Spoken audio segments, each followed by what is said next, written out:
production of A Midsummer Night's Dream for you, and I just know you will love it. Please take a moment to silence your cell phones.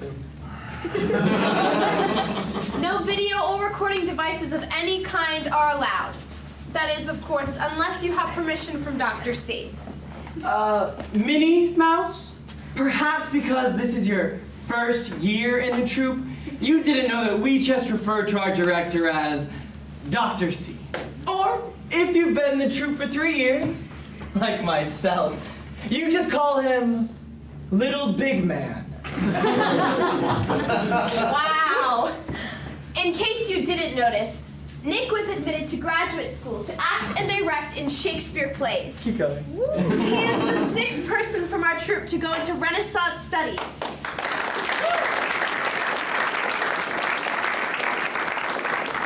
And Rachel, when I am directing my own plays, I promise I won't forget about all the little people who helped make me so famous. Little? Uh-huh. Well, I know everything you do already, Nick. Really? Yes. As a matter of fact, we use a classroom for our performances that we model after Shakespeare's own indoor theater, the Blackfriars. We employ universal lighting, which allows our actors to see and engage audience members. Instead of ornate sets, we have gallant stools for the gallant on each side. So watch out. We may talk to you or point one of you out because you are right in the middle of the action. Oh yeah? Little buddy? Bet you can't tell me what this is for. I know exactly what the bell is for. When audience members hear the bell, they should get seated. We close the house doors after the bell rings. Before it, though, actors play music. And, ridiculous Nicholas, did you know Shakespeare's own plays had a soundtrack? Because musicians played before and even during the shows? That's why we select songs that are about our production of it. Our own wrinkle is that the music will sound familiar to you. Well, Raphael Weasley, can you tell me why I'm wearing this crazy hat? Sure can, little buddy. All our tickets are free, but if you would like to make a goodwill offering for our hard work and to support Dr. C's Shakespeare in performance, just leave your cash gift for us in a hat that Nick has at the end of the show. To make costuming for the show possible, we would like to thank Michael and Laura Timmis, The Honorable Michael Novak, Mrs. Donna M. Bratt, our great friend Myra Janko Daniels. as well as Nancy and Michael Timmis. Does anybody still wear these things? With that, Shakespeare in Performance proudly presents A Midsummer Night's Dream.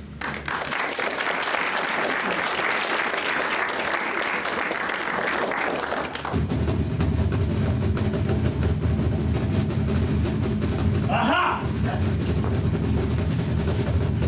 Wait. Now fair, Hippolyta. Our nuptial hour draws on apace. 4 happy days bring in another moon. But oh, methinks how slow this old moon wanes. She lingers my desires, like to a stepdame or a dowager, long withering out a young man's revenue. 4 days will quickly steep themselves in night. 4 nights will quickly dream away the time. And then the moon, like to a silver bow new bent in heaven, shall behold the night of our solemnity. Go, Philostrata! Stir up the Athenian youth to merriments. Awake the pert and nimble spirit of mirth. Turn melancholy forth to funerals. The pale companion is not for our pomp. Hippolyta, I wooed thee with my sword, and won thy love doing thee injuries. But I will wed thee in another key, with pomp, with triumph, and with reveling. I'll kill you with his Theseus, our renowned duke! Thanks, good Aegeus. What's the news with thee? Full of vexation come I, with complaint against my child. my daughter, Hermia! Stand forth, Demetrius. My noble lord, this man hath my consent to marry her. Stand forth, Lysander.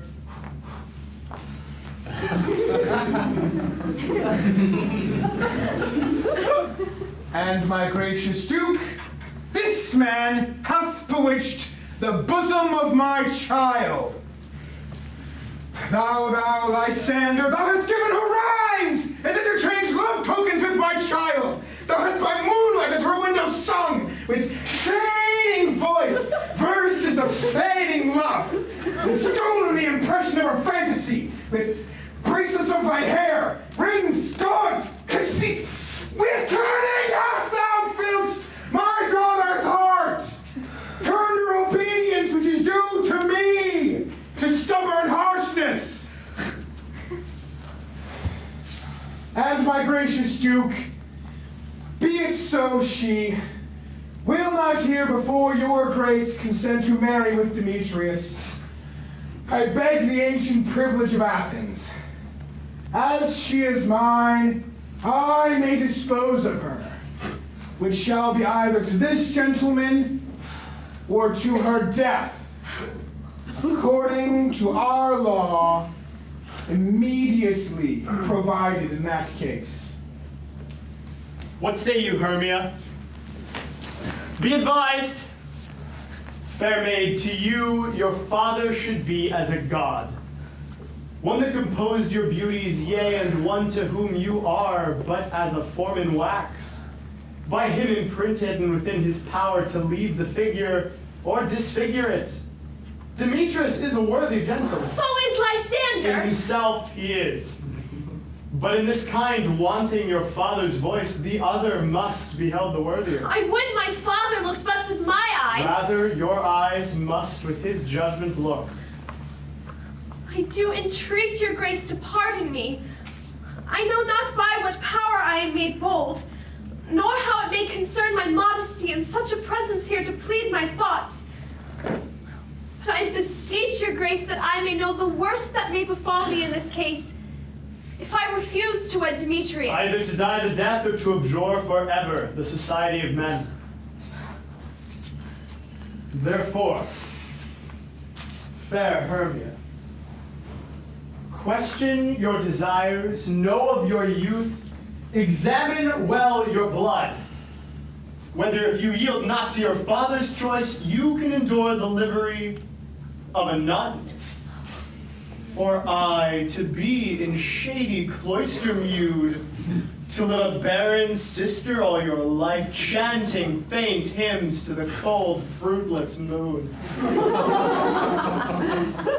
Christ blessed they that master so their blood to undergo such maiden pilgrimage.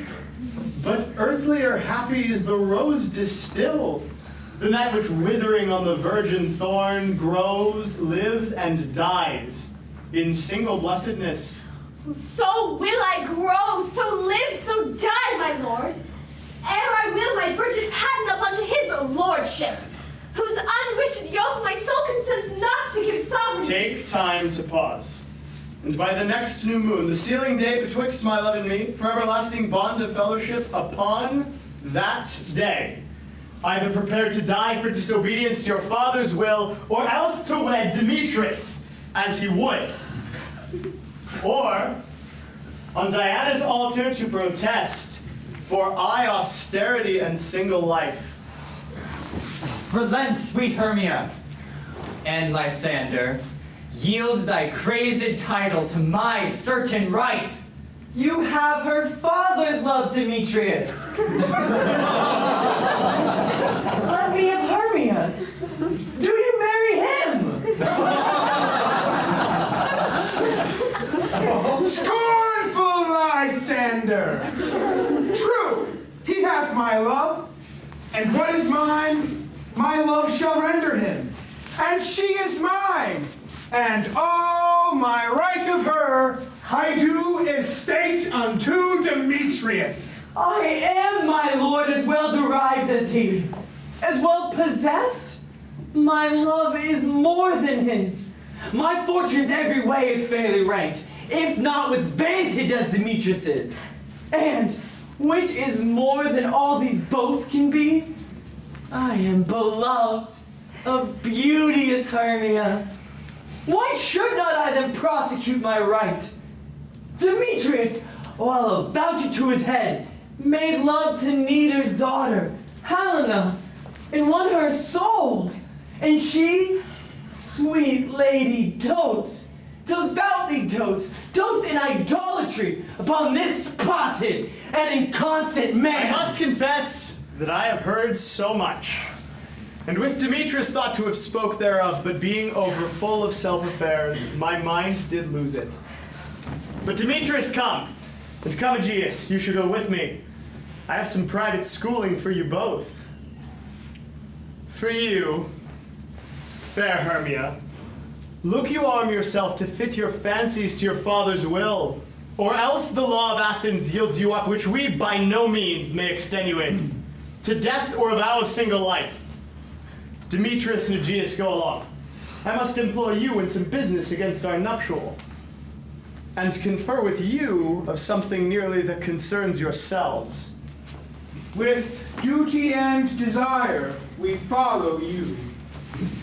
Oh, how now, my love? Why is your cheek so pale? How chance the roses there do fade so fast? Be like for want of rain, which I could well beteen them from the tempest of mine eyes. Ay, me! Well, for aught that I could ever read, could ever hear by tale or history, the course of true love never did run smooth, but either it was different in blood, Oh, cross, too high to be enthralled to low. or else misgrafted in respect to years, Oh, spite, too old to be engaged to young. or else it, well, stood upon the choice of friends. Oh, hell! To choose love by another's eyes? Or, if there were a sympathy in choice, a war, death, or sickness that lay siege to it, making it momentaneous as a sound, swift as a shadow, short as any dream. So, quick bright things come to confusion. If then true lovers have been ever crossed, it stands as an edict in destiny. Then let us teach our trial patience, because it is a customary cross, as due to love as thoughts and dreams and sighs, wishes and tears, poor fancy's followers. A good persuasion. Therefore hear me, Hermia. I have a widow aunt, a dowager of great revenue, and she hath no child. From Athens is her house remote 7 leagues, 7 leagues. and she respects me as her only son. There, gentle Hermia, may I marry thee. And to that place the sharp Athenian law cannot pursue us. If thou lovest me, then steal forth thy father's house tomorrow night, and in the wood, a league without the town, where I did meet thee once with Helena. There will I stay for thee. My good Lysander, I swear to thee, by Cupid's strongest bow, by all the vows that ever men have broke, in number more than ever women spoke, in that same place thou hast appointed me, tomorrow truly will I meet with thee. Oh, keep promise, love. Oh. Look, here comes Helena. Godspeed, fair Helena. Whither away? Call you me fair? That fair again, unsay! Demetrius loves your fair. Oh, happy fair. Sickness is catching. Oh, or favor so. Yours would I catch, fair Hermia, ere I go. My ears should catch your voice, my eye your eye. My tongue should catch your tongue's sweet melody. Oh, teach me how you look and with what art you sway the motion of Demetrius's heart. I frown upon him, yet he loves me still. Oh, that your frowns would teach my smiles such skill. I give him curses, yet he gives me love. Oh, that my prayers could such affection move. The more I hate, the more he follows me. The more I love, the more he hateth me. His folly, Helena, is no fault of mine. None but your beauty. Would that fault were mine. Take comfort. He no more shall see my face. Lysander and myself will fly this place. Before the time I did Lysander see, seemed Athens as a paradise to me. Oh, then, what graces in my love do dwell, that he hath turned a heaven unto a hell. Helen, to you our minds we will unfold. Tomorrow night, when Phoebe doth behold her silver visage in the watery glass, a time that lovers' flights doth still conceal, through Athens' gates have we devised to steal. And in the wood, where often you and I upon faint primrose beds were wont to lie, emptying our bosoms of their counsel sweet, there my Lysander and myself shall meet. And thence from Athens turn away our eyes to seek new friends and stranger companies. Farewell, sweet playfellow. Pray thou for us, and good luck grant thee thy Demetrius. Keep word, Lysander. We must starve our sight from lovers' food till morrow, deep midnight. I will, my Hermia. Oh, and Helena, adieu. As you on him, Demetrius dote on you. How happy some or other some can be. Through Athens I am thought as fair as she. But what of that? Demetrius thinks not so. He will not know what all but he do know. And as he errs, doting on Hermia's eyes, so I, admiring of his qualities.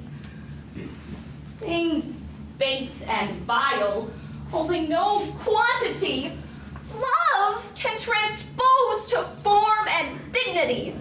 Love looks not with the eyes, but with the mind, and therefore is winged Cupid painted blind. Nor hath love's mind of any judgment taste, wings and no eyes figure unheedy haste. And therefore is love said to be a child, because in choice he is so oft beguiled as waggish boys. In game themselves forswear, so the boy love is perjured everywhere. For ere Demetrius looked on Hermia's eye, he hailed down oaths that he was only mine. And when this hail some heat from Hermia felt, so he dissolved, and showers of oaths did melt. I will go tell him of fair Hermia's flight, then to the wood will he tomorrow night pursue her. And for this intelligence, if I have thanks, it is a dear expense. But herein mean I to enrich my pain, to have his sight thither and back again. Oh, while you stepping out, somebody's taking easy in. Every time you break the town, drunk on women again. Well, you hold with the hair, ain't run with the hound. Somebody's tearing your doghouse down. Oh, while you stepping out, somebody's taking easy in. Well, everybody knows you're running around. It's not every ball in town. They go running yourself the room. Don't let them know what the right hands do. They walk down the street and you bring the stew. Oh, while you stepping out, somebody's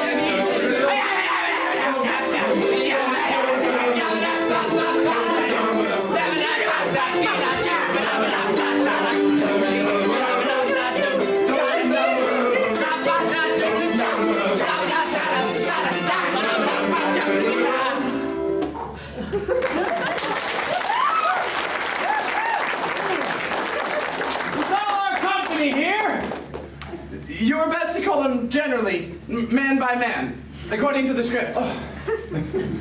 Here is the scroll of every man's name who is thought fit through all of Athens to play in our interlude before the Duke and the Duchess on his wedding day at night. First, good Peter Quince, say what the play treats on, then read the names of the actors, and so grow to a point. Mary. Our play is the most lamentable comedy, the most cruel death of Pyramus and Thisbe. Oh. A very good piece of work, I assure you. And Mary. Now, good Peter Quince, call forth your actors by the scroll. Masters, spread yourselves. Separate from one another.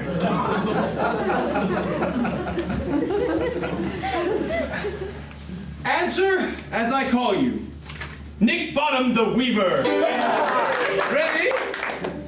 Name what part I am for and proceed. You, Nick Bottom, are set down for Pyramus. Oh. What is Pyramus? A lover or a tyrant? A lover that kills himself, most gallant for love. That will add some tears in the true performing of it. If I do it, let the audience look to their eyes. I will move storms. I will condole in some measure. To the rest. Francis. Yet, my chief humor is for a tyrant. I could play Heracles rarely, or a part to tear a cat in, to make all split. The raging rocks and shimmering shocks to break the locks of prison gates. This was lofty. Now, name the rest of the players. Francis. This is Heracles' vein. A tyrant's vein. A lover is more condoling.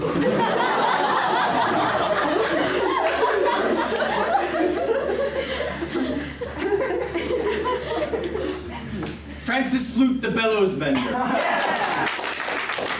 Here, Peter Quince. Flute, you must take Thisbe on you. Yeah! What is Thisbe? A wandering knight? It is the lady that Pyramus must love. Hey! Let me not play a woman. I have a beard coming. That's all one. You shall play it in a mask, and you may speak as small as you will. And I may hide my face. Let me play Thisbe too. I'll speak in a monstrous little voice. Thisbe. Pyramus. Ah, Thisbe, dear and lady.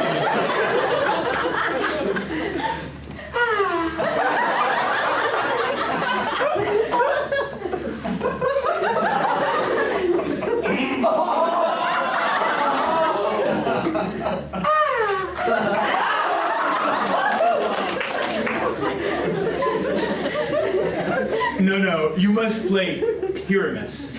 And Flute, you Thisbe. Well, proceed. Robin Starveling the tailor. Yeah! Here, Peter Quince. Robin Starveling, you must play Thisbe's mother. Tom Snout the tinker. Here, Peter Quince. Tom Snout, you must play Pyramus's father. Myself, Thisbe's father. Snug the joiner, you the lion's part. And I hope here is a play well fitted. Have you the lion's part written? I pray you, if it be, give it me, for I am slow of study. You may do it extempore. For it is nothing but roaring. Let me play the lion too. I will roar that I will do any man's heart good to hear me. I will roar that I will make the Duke say, let him roar again.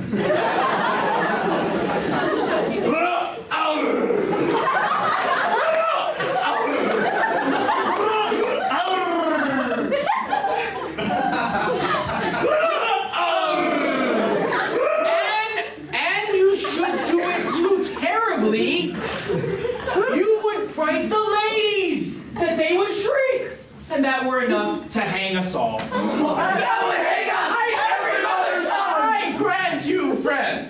that if you should frighten the ladies out of their wits, they would have no more discretion but to hang us. But I will aggravate my voice, so that I will roar you as gently as any sucking dove. I will roar you, and to any nightingale.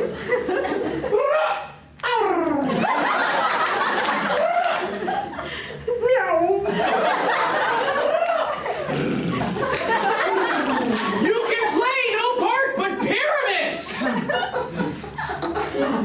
For pyramids is a sweet-faced man, a proper man, as one should see in a summer's day, a most lovely, gentleman-like man. Therefore, you must needs play pyramids! Well, I will undertake it.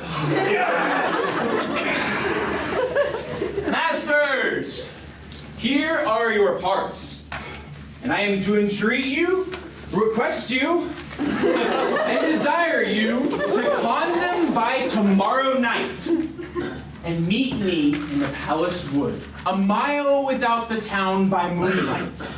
There we will rehearse, for if we are to meet in the city, we will be dogged with company. And our devices known. In the meantime, I shall draw up a bill of properties such as our play wants. I pray you, fail me not. We will meet, and there we may rehearse most obscenely and courageously. Take pains, be perfect. Adieu. At the Duke's Oak we meet.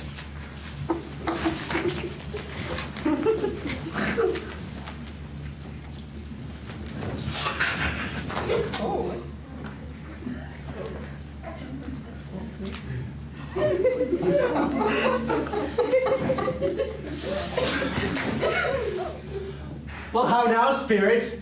Whither wander you? Over hill, over dale, through bush, through briar. Over park, over pale, through flood, through fire. I do wander everywhere, swifter than the moon is sphere. And I serve the fairy queen to do her orbs upon the green. Farewell, thou thoughtless spirits, I'll be gone. Our queen and all our elves come here anon. The king doth keep his revels here tonight. Take heed the queen come not within his sight. For Oberon is passing fell and wrath, because that she as her attendant hath a lovely boy, stolen from an Indian king. She never had so sweet a changeling.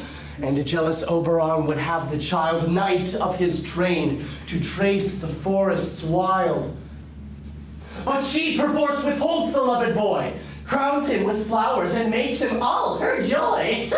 Either I mistake your shape in making white, or else you are that shrewd and knavish sprite, called Robin Goodfellow, are not you he that frights the maidens of the villagery? Those that hobgoblin call you, and sweet Puck, you do their work, and they shall have good luck.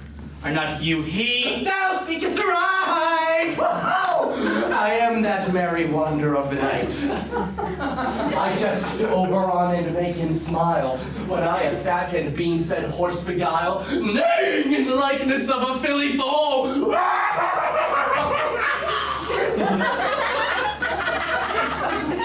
And sometime lurk I in a gossip's bowl, in very likeness of a roasted crab, and when she drinks against her lips I bob, and on her withered dewlap pour the ale. The wisest aunt, Telling the saddest tale. sometime for 3-foot stool mistaketh me, and then slip I from her bum, down topples she, and cries, and falls into a cough. Oh, and then the whole choir hold their hips and laugh, and waxen in their mirth, and sneeze, and swear a merrier hour was never wasted there.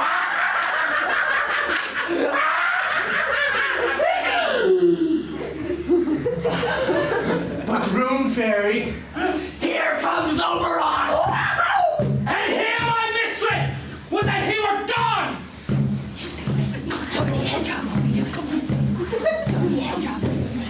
Ill met by moonlight, proud Titania. What? Jealous Oberon?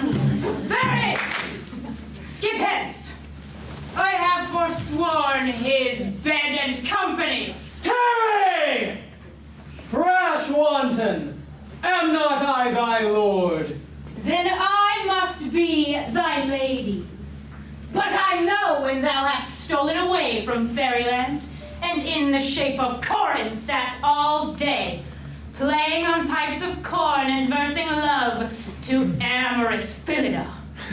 Why art thou here? But that, forsooth, the bouncing Amazon, your buskined mistress and your warrior love, to Theseus must be wedded.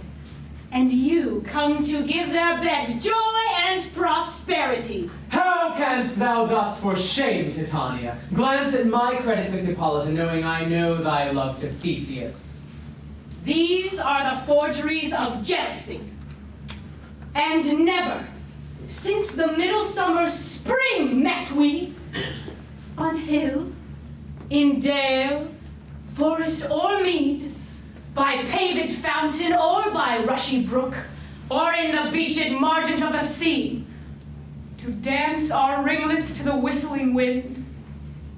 But with thy brawls thou hast disturbed our sport, and therefore mortals want their winter here. No night is now with hymn or carol blessed. Therefore the moon, the governess of floods, pale in her anger, washes all the air that rheumatic diseases do abound. And thorough this distemperature, we see the seasons alter. The spring, the summer, the chiding autumn, angry winter change their wonted liveries. And the mazed world, by their increase, now knows not which is which. And this same progeny of evils comes from our debate, from our dissension. We are their parents and original. Do you amend it then? It lies in you. Why should Titania cross her Oberon? I do but beg a little changeling boy to be my henchman. Sit! Your heart at rest. The fairyland buys not the child of me.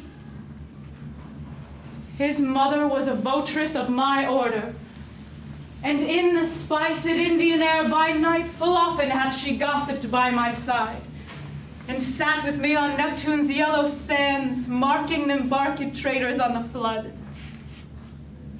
But she, being mortal, of that boy did die, and for her sake do I rear up her boy, and for her sake I will not part with him! How long within this wood intend you stay? Perchance till after Theseus' wedding day. If you will patiently dance in our round and see our moonlight revels, go with us. If not, shun me and I will spare your haunts. Give me that boy and I will go with thee. Not for thy fairy kingdom. Fairies, away! We shall chide downright if I longer stay! Well, go thy way. Thou shalt not from this grove till I torment thee for this injury. My gentle Puck, come hither. Thou rememberest that very time I saw, but thou couldst not, flying between the cold moon and the earth, Cupid, all armed. A certain aim he took at a fair vestal throned by the west, and loosed his love shaft smartly from his bow, as it should pierce 100,000 hearts. But I might see young Cupid's fiery shaft quenched in the chaste beams of the watery moon, and the imperial votaress pass it on in maiden meditation, fancy-free. Yet marked I where the bolt of Cupid fell. It fell upon a little western flower, before milk-white, now purple with love's wound. And maidens call it love in idleness. Fetch me this flower, the herb I showed thee once. The juice of it, on sleeping eyelids laid, will make or man or woman madly dote upon the next live creature that it sees. Fetch me that herb, and be thou here again ere the Leviathan can swim a league. I'll put a girdle round about the earth in 40 minutes. Having once this juice, I'll watch Titania when she is asleep, and drop the liquor of it in her eyes. The next thing then she waking looks upon, be it on lion, bear, or wolf, or bull, on meddling monkey, or on busy ape, she shall pursue it with the soul of love. And ere I take this charm from off her sight, as I can take it with another herb, I'll make her render up her page to me! I love thee not, therefore pursue me not. But who comes here? I am invisible. And I will overhear their conference. Where is Lysander? And fair Hermia? The one I'll slay, the other slayeth me. Thou toldst me they had stolen unto this wood, and here am I, and woe within this wood, because I cannot meet my Hermia. Hence, and get thee gone, and follow me no more. You draw me, you hard-hearted adamant. But yet you draw not iron, for my heart is true as steel.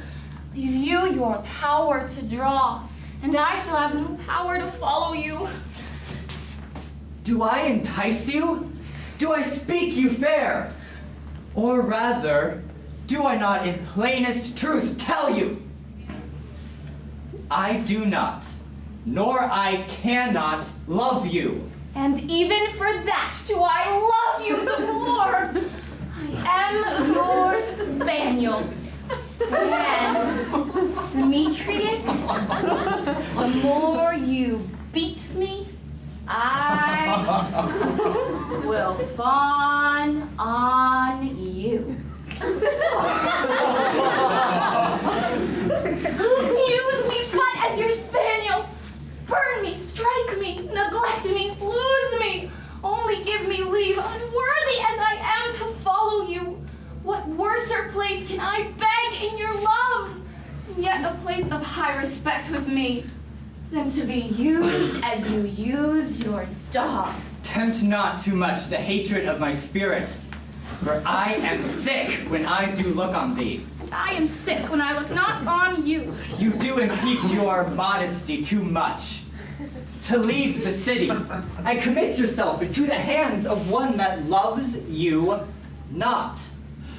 To trust the opportunity of night and the ill counsel of a desert place with the rich worth of your virginity. Your virtue is my privilege, for that it is not night when I do see your face. Therefore, I think I am not in the night, nor doth this wood lack worlds of company. For you, in my respect, are all the world. Then how can it be said I'm alone, when all the world is here to look on me? I'll run from thee, and hide me in the brakes, and leave thee to the mercy of wild beasts. The wildest hath not such a heart as you! Run when you will, the story shall be changed.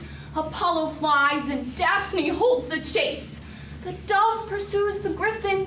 The mild hind makes speed to catch the tiger. Bootless speed. When cowardice pursues and valor flies. I will not stay thy questions. Let me go! Or, if thou follow me, do not believe but I shall do thee mischief in the wood! Aye, in the temple, in the town, the field, you do me mischief. Fie, Demetrius, your wrongs do set a scandal on my sex.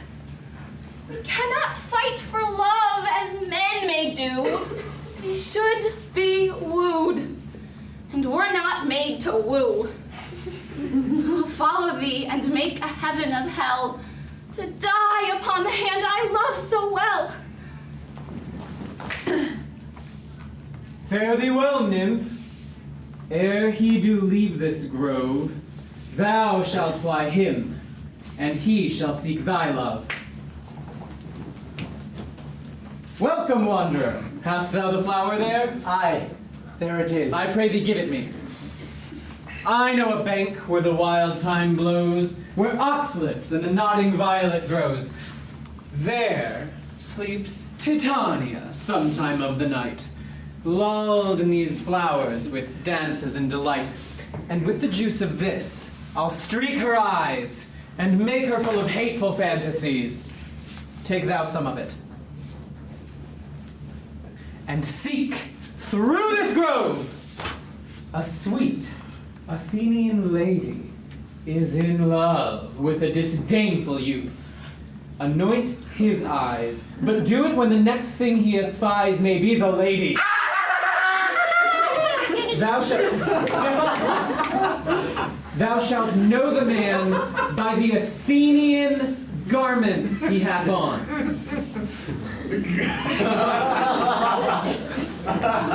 Effect it with some care, that he may prove more fond on her than she upon her love. And look thou meet me ere the first cock crow. Fear not, my lord. Your servant shall do so. You spy snake with double time. You spy snake behind double time. You can't chance me. Come. You spy don't can't chance me. Come! Now a roundel and a fairy song. Then, for the third part of a minute, hence, to make my small elves coats.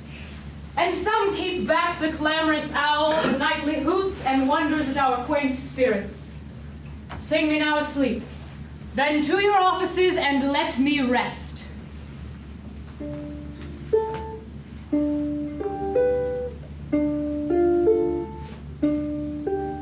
You spotted snakes with double tongue, thorny hedgehogs be not seen, newts and blind worms do no wrong, come not near our fairy queen. La la la la la la bye, la la la la la la bye, la.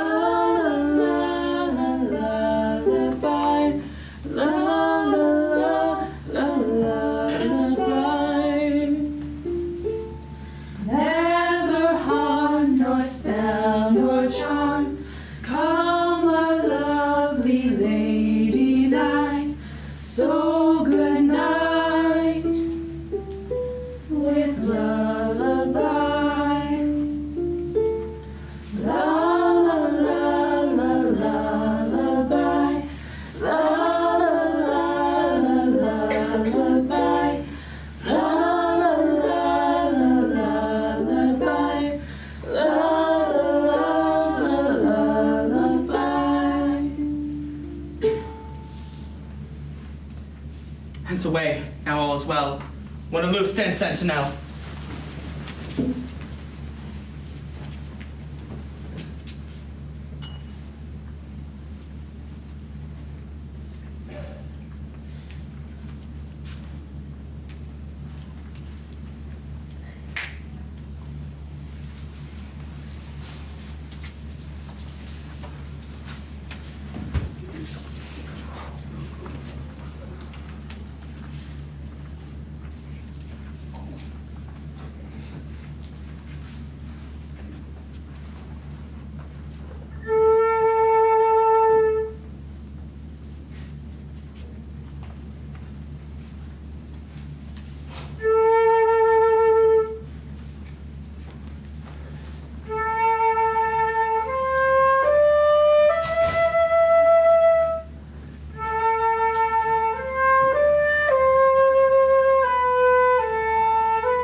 What thou seest when thou dost wake, do it for thy true love take.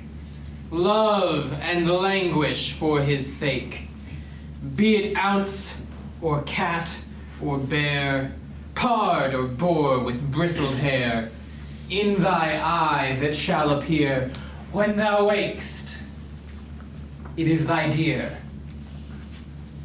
Wake when some vile thing is near.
Wandering in the wood, and to speak truth, I have forgot our way. Well, rest us, Hermia, if you think it good, and tarry for the comfort of the day. Be it so, Lysander. Find you out of bed, for I upon this bank will rest my head. One turf shall serve as pillow to us both. One heart, one bed, 2 bosoms and 1 troth. Nay, good Lysander. For my sake, my dear, lie further off yet. Do not lie so near. Oh, take the sense, sweet, of my innocence. Love takes the meaning of love's conference. I mean that my heart unto yours is knit, so that but one heart we can make of it. 2 bosoms interchained with an oath, so then 2 bosoms and a single troth. Then by your side no bed you me deny, for lying so, Hermia, I do not lie. Lysander riddles very prettily. Now, much beshrew my manners and my pride if Hermia meant to say Lysander lied. But, gentle friend, for love and courtesy, lie further off. In human modesty, such separation as may well be said becomes a virtuous bachelor and a maid. So far be distant. And good night, sweet friend. Thy love ne'er alter till thy sweet life end. Amen. Amen to that fair prayer, say I. And thus end life when I in loyalty. Here is my bed.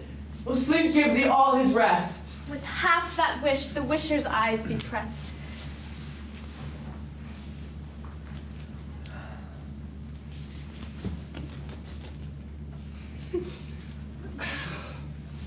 Through the forest have I gone,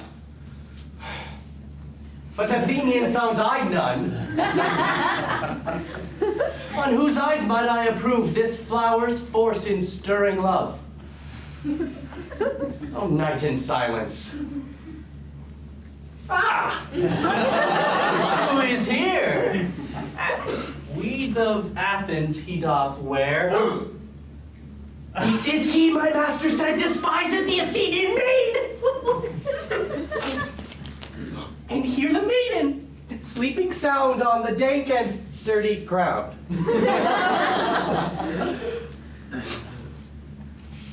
Pretty soul. She durst not lie near this lack love, this kill courtesy. Churl, upon thy eyes I throw all the power this charm doth owe. Oh, when thou wakest, let love forbid sleep his seat on thy island. So awake when I am gone. For I must now to Oberon. Hey, no, Demetrius! Charge thee hence, and do not haunt me thus. Oh, wilt thou darkly leave me? Do not so! Stay! On thy peril! I alone will go. Oh, I am out of breath in this fond chase. The more my prayer, the lesser is my grace. Happy is Hermia, wheresoe'er she lies, for she hath blessed and attractive eyes. How came her eyes so bright? Not with salt tears. If so, my eyes are oftener washed than hers. No, no, I am as ugly as a bear. For beasts that meet me run away for fear. Therefore, no marvel though Demetrius do, as a monster, fly my presence thus. But who is here? Lysander, on the ground? I see no blood, no wound. Lysander, if you live, good sir, awake! And run through fire I will for thy sweet sake. Transparent Helena! Nature shows art that through thy bosom makes me see thy heart. Where is Demetrius? Oh, how fit a word is that vile name to perish on my sword. Do not say so, Lysander, say not so. What though he love your Hermia, Lord, what though? Yet Hermia still loves you, then be content. Content? With Hermia? No! I do repent the tedious minutes I with her have spent. Not Hermia Oh, who will not change a raven for a dove? The will of man is by his reason swayed, and reason says you are the worthier maid.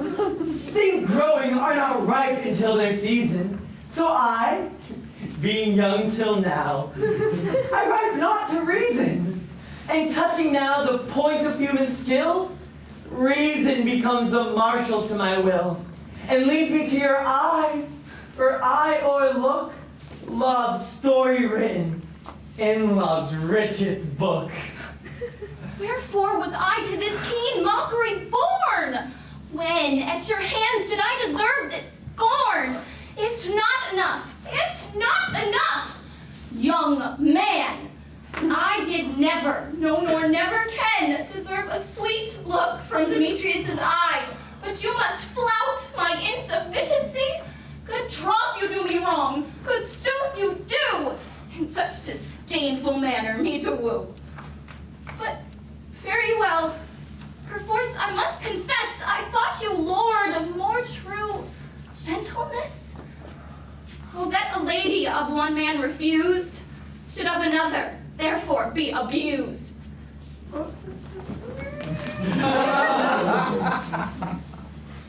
She sees not Hermia.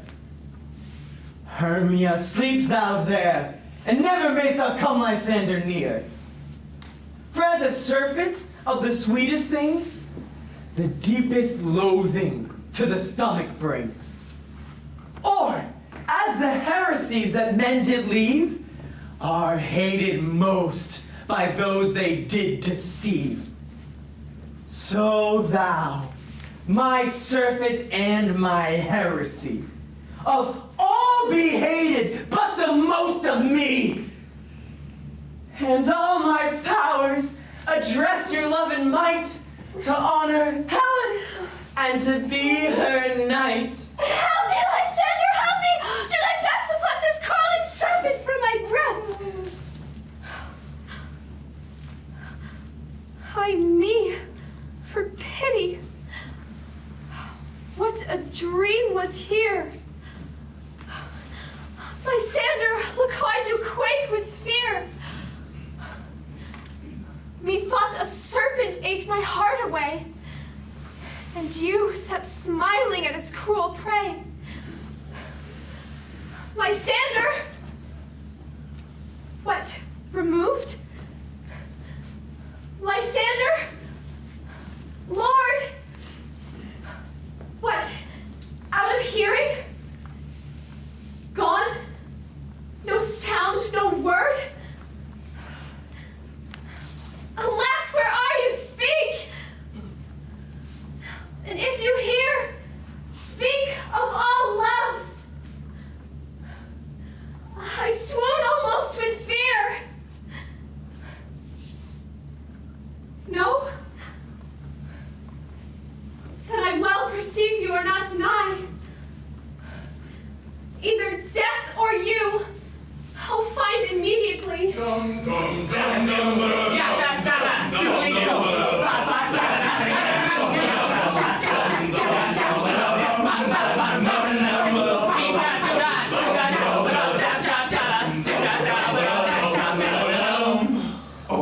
yeah. Are we all met? Pat. And here's a marvelous convenient place for our rehearsal. This green plot shall be our stage. This hawthorn brake our tiring house, and we will do it in action, as we will do it before the Duke.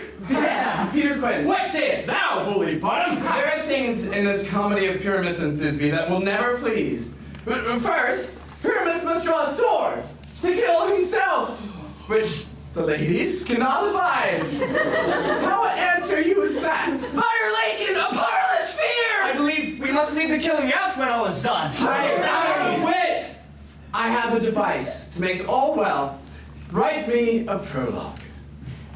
And let the prologue seem to say that we will do no harm with our swords, and that Pyramus is not killed indeed. And for more better assurance, tell them that I, Pyramus, am not Pyramus, but Bottom, the weaver.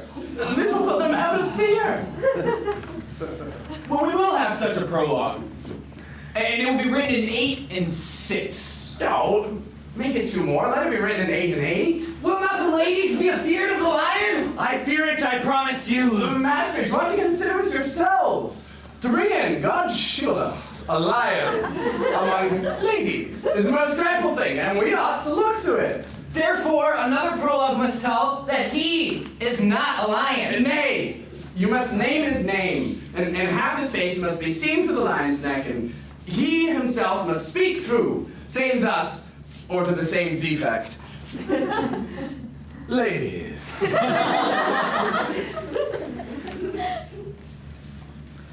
Ladies? or fair ladies. Fair lady. Well, I would wish you. I would wish you. I would request you. I would request you. I would entreat you. I would entreat you. Not to fear. Not to tremble. My life for yours. If you think I come hither as a lion, it were pity on my life. No, I am no such thing. I am a man, as all the men are. And there indeed, let him tell them plainly, he is Snug the joiner. I am Snug, the joiner.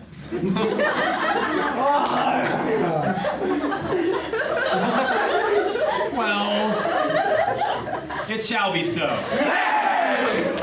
But there is 2 hard things. First, to bring moonlight into the chamber. For Pyramus and Thisbe, so says the story, did meet by moonlight. Doth the moon shine that night we play our play? A calendar. Look in the almanac. Find out moonshine. Aye, it does shine that night. Why then, may you leave a casement of the great chamber window where we play open. And the moon may shine in at the casement. Aye. Or else one must come in with a lanthorn and a bush of thorns and say he comes to disfigure or to present the person of moonshine. But then there is another thing. We must have a wall in the great chamber. For, as you know, Pyramus and Thisbe did talk through the chink of a wall. You can never bring in a wall! What say you, Bottom? Some man or other must present wall. And let him signify wall. And let him hold his fingers thus. And through that cranny shall Pyramus and Thisbe whisper. That may be all as well. Come, sit down, every mother's son, and rehearse your parts. Pyramus, you begin. When you have finished, enter into that break, and show everyone according to his cue. Oh, what hempen homespuns have we swaggering here? So near the cradle of the fairy queen. What? A play toward? I'll be an auditor. An actor too, perhaps, if I see cause. Speak, Pyramus. Thisbe, stand forth.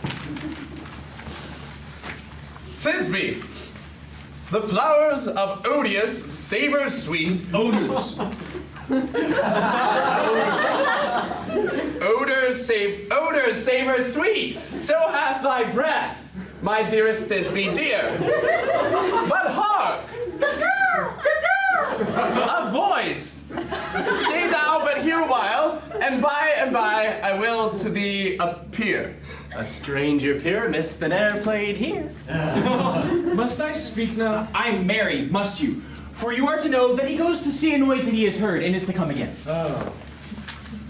Oh, most radiant Pyramus, oh, most lily-white of hue, of the color like the red rose on triumphant brow, as truest horse that yet would never tire.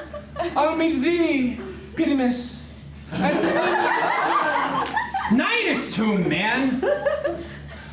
Well, you must not speak that yet. That you answered to Pyramus. as truest horse that yet would never tire. Thisbe.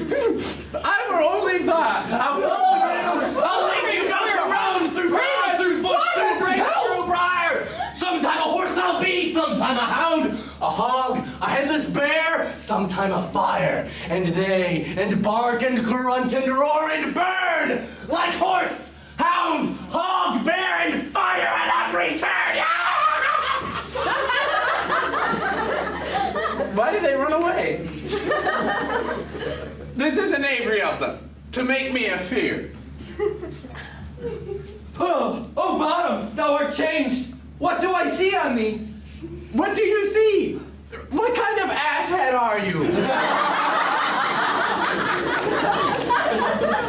Bless thee, bottom! Bless thee! Thou art translated!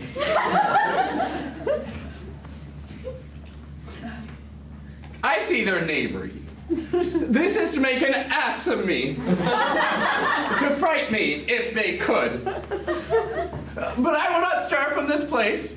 Do what they can. I will walk up and down here. And I will sing, that they shall hear I'm not afraid. What angel wakes me from my flowery bed?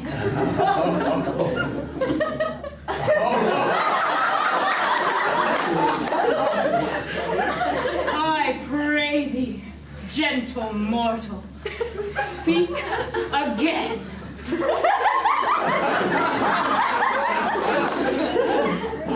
Mine ear is much enamored of thy note. So is mine eye enthralled to thy shape.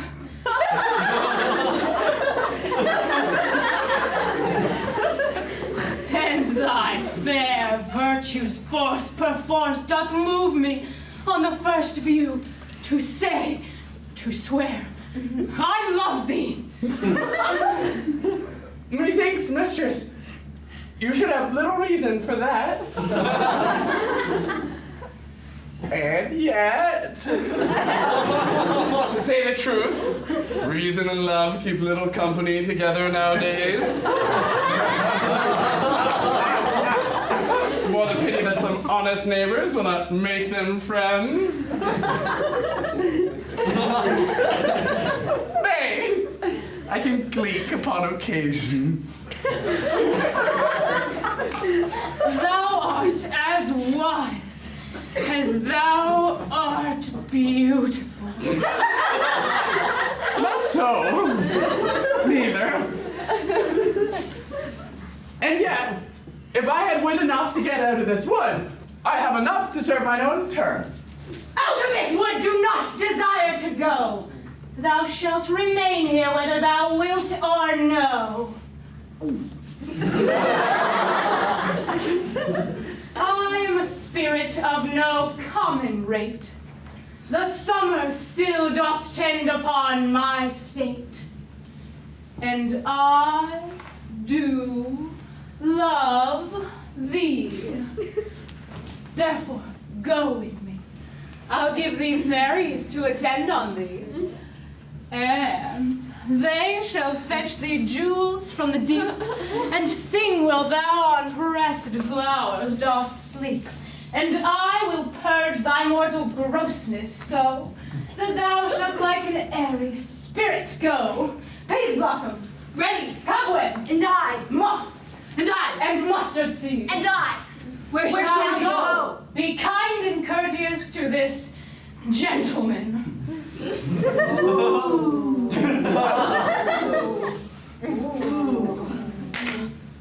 Feed him with apricots and dewberries, with purple grapes, green figs, and mulberries. The honey bags steal from the humblebees, and pluck the wings from painted butterflies. Fan the moonbeams from his sleeping eyes. Sleeping eyes. Nod to him, elves, and do him courtesies. Courtesies. Hail, mortal! Hail! Hail! Hail! I cry your worship's mercy. Heartily. I beseech your worship's name. Cobweb. I shall desire you more acquaintance, good mistress Cobweb. If I cut my finger, I shall make bold with you. Your name, honest mistress. Peace blossom. Pray you, commend me to Mistress Squash, your mother, and to Master Peascod, your father. I shall desire you more acquaintance, good Mistress Peace Blossom. Your name, I beseech you, madame. Mustard seed. Good Madame Mustard Seed! I know your patience well, I promise you. Your kindred had made mine eyes water ere now. I desire your more acquaintance, good Madame Mustard Seed. Come, wait upon him. Lead him to my bower.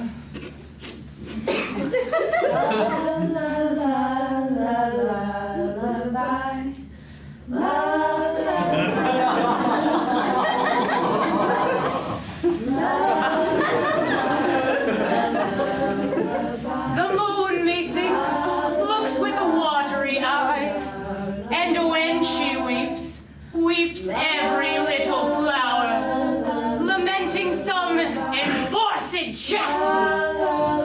Tie up my love's tongue, bring him silently.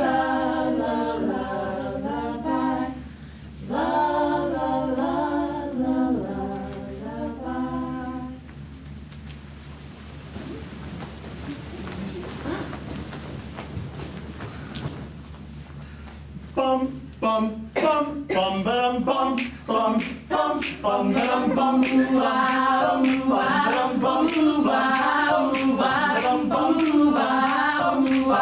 Why do fools fall in love? Why do birds sing so gay?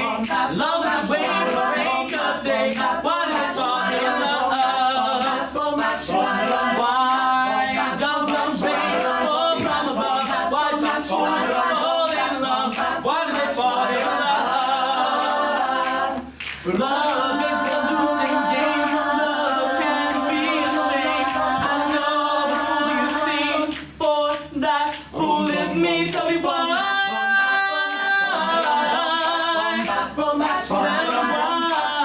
Why do they fall in love? Why do birds sing so gay? Love is a way to break a day. Why do they fall in love? Why does the rain fall from above? Why do fools fall in love? Why do they fall in love? Why does my heart skip a crazy beat? For I know it will reach and be. Tell me why. Tell me why. Why do they fall in love? Why do fools fall in love?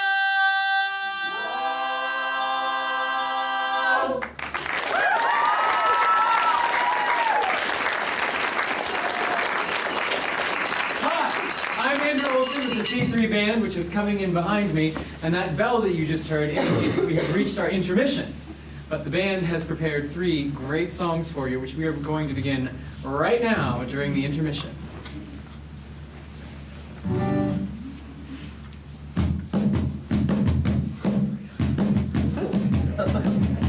I stay up too late. Got nothing in my brain. That's what people say. That's what people say. I know I'm too many days, but I can't make them stay. And that's what people say.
I shake it off, I shake it off, I shake it off, I shake it off, I shake it off, I shake it off.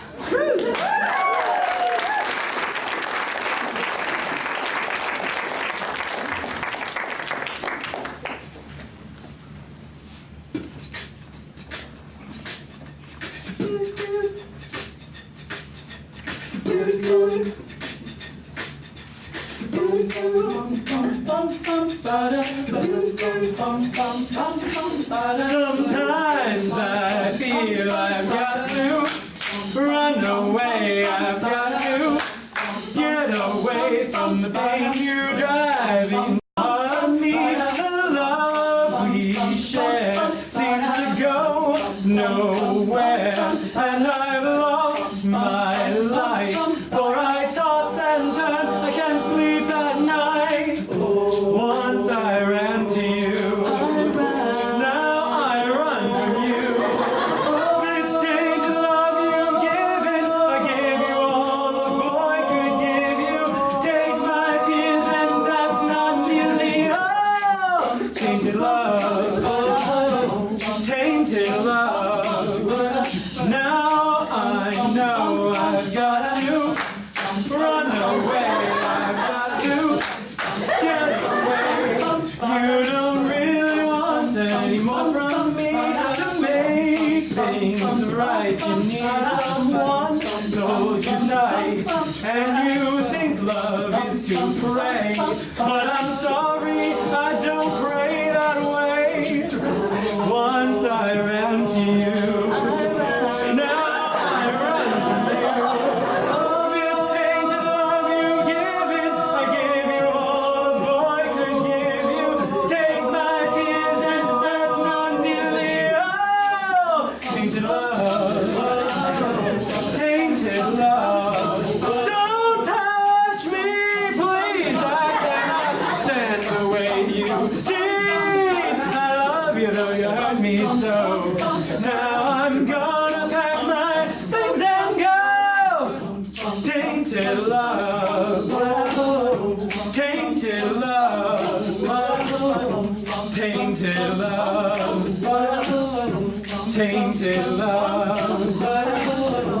Touch me, baby, tainted love. Touch me, baby, tainted love. Tainted love. Tainted love. Tainted love.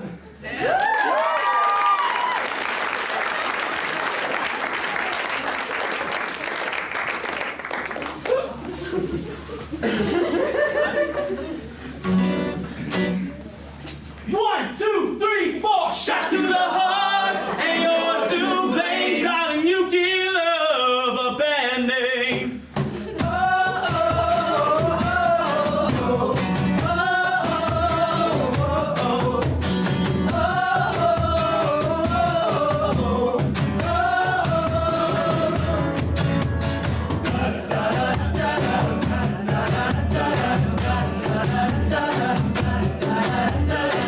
Just smile.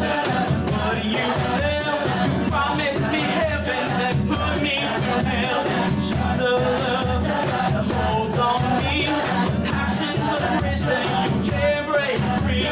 Oh, you're a lonely gun. Oh, there's nowhere to run. No one can save me. The damage is done. Shot through the heart, and you're to blame. You give love a bad name. I play my part, and you play your game. You give love a bad name. You give love a bad name.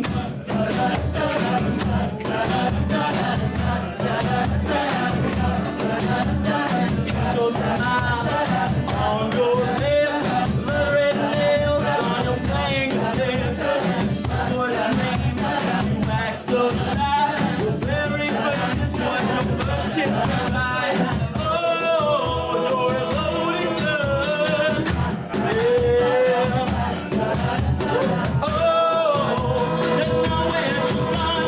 No one can save me. The damage is done.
Titania be awaked. Then, what it was that next came in her eye, which she must dote on in extremity. Wow! Here comes my messenger. How now, mad spirit? What night rule now about this haunted grove? My mistress with a monster is in love!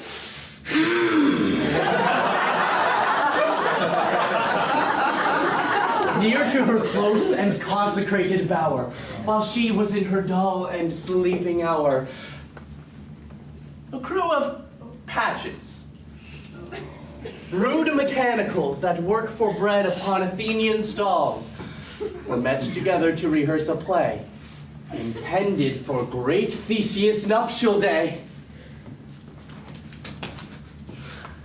The shallowest thick skin of that barren sort, who Pyramus presented in their sport, forsook his scene and entered in a break, when I did him at this advantage take. An ass's face I fix it on his head! Anon! Is this be? Must be answered, and forth my mimic comes, when they him spy. Oh, as wild geese, oh, very many in sort, rising and cawing at the gun's report, sever themselves and madly sweep the sky. So at his sight away his fellows fly, and at our stamp, here o'er and o'er one falls, he murder cries, and help from Athens calls. I led them on in this distracted fear, and left sweet Pyramus translated there. And in that moment so it came to pass, Titania waked, and straightway loved an ass!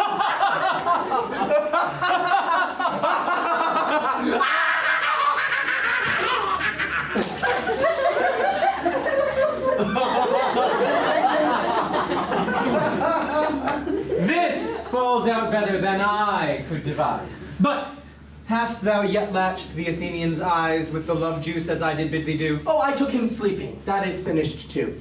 And the Athenian woman by his side, that when he waked of force she must be eyed.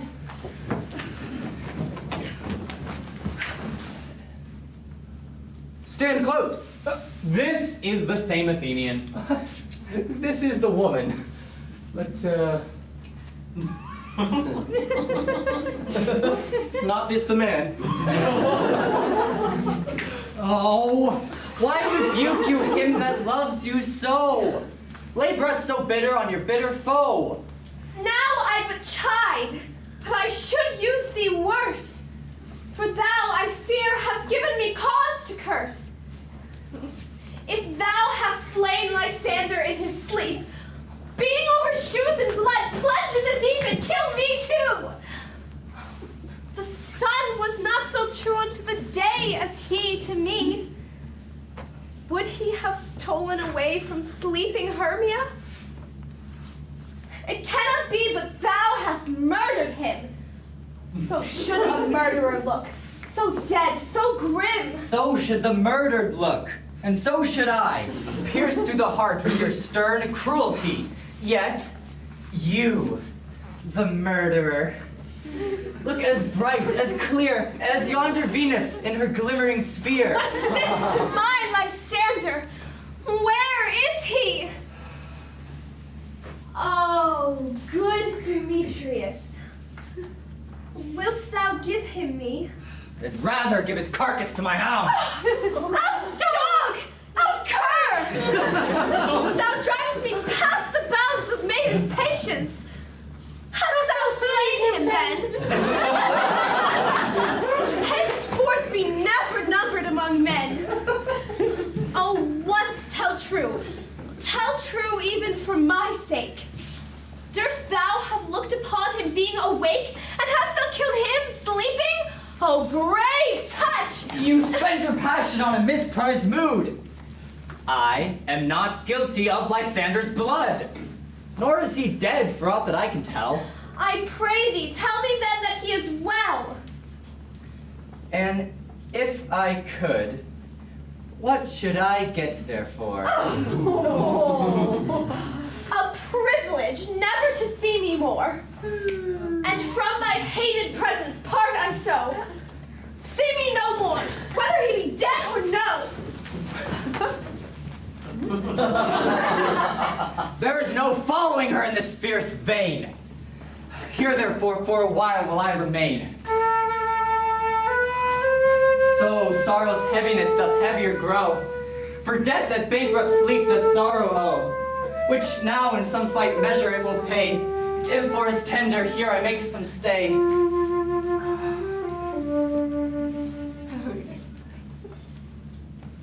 What hast thou done? Thou hast mistaken quite, and laid the love juice on some true love sight. What then fate o'errules?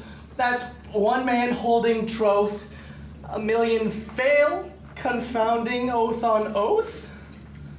About the wood go swifter than the wind, and Helena of Athens look thou find. Helena.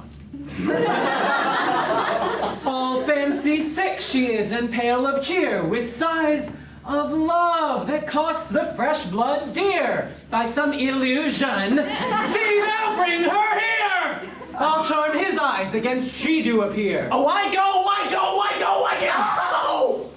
Look how I go. Swifter than the arrow from the Tartar's bow!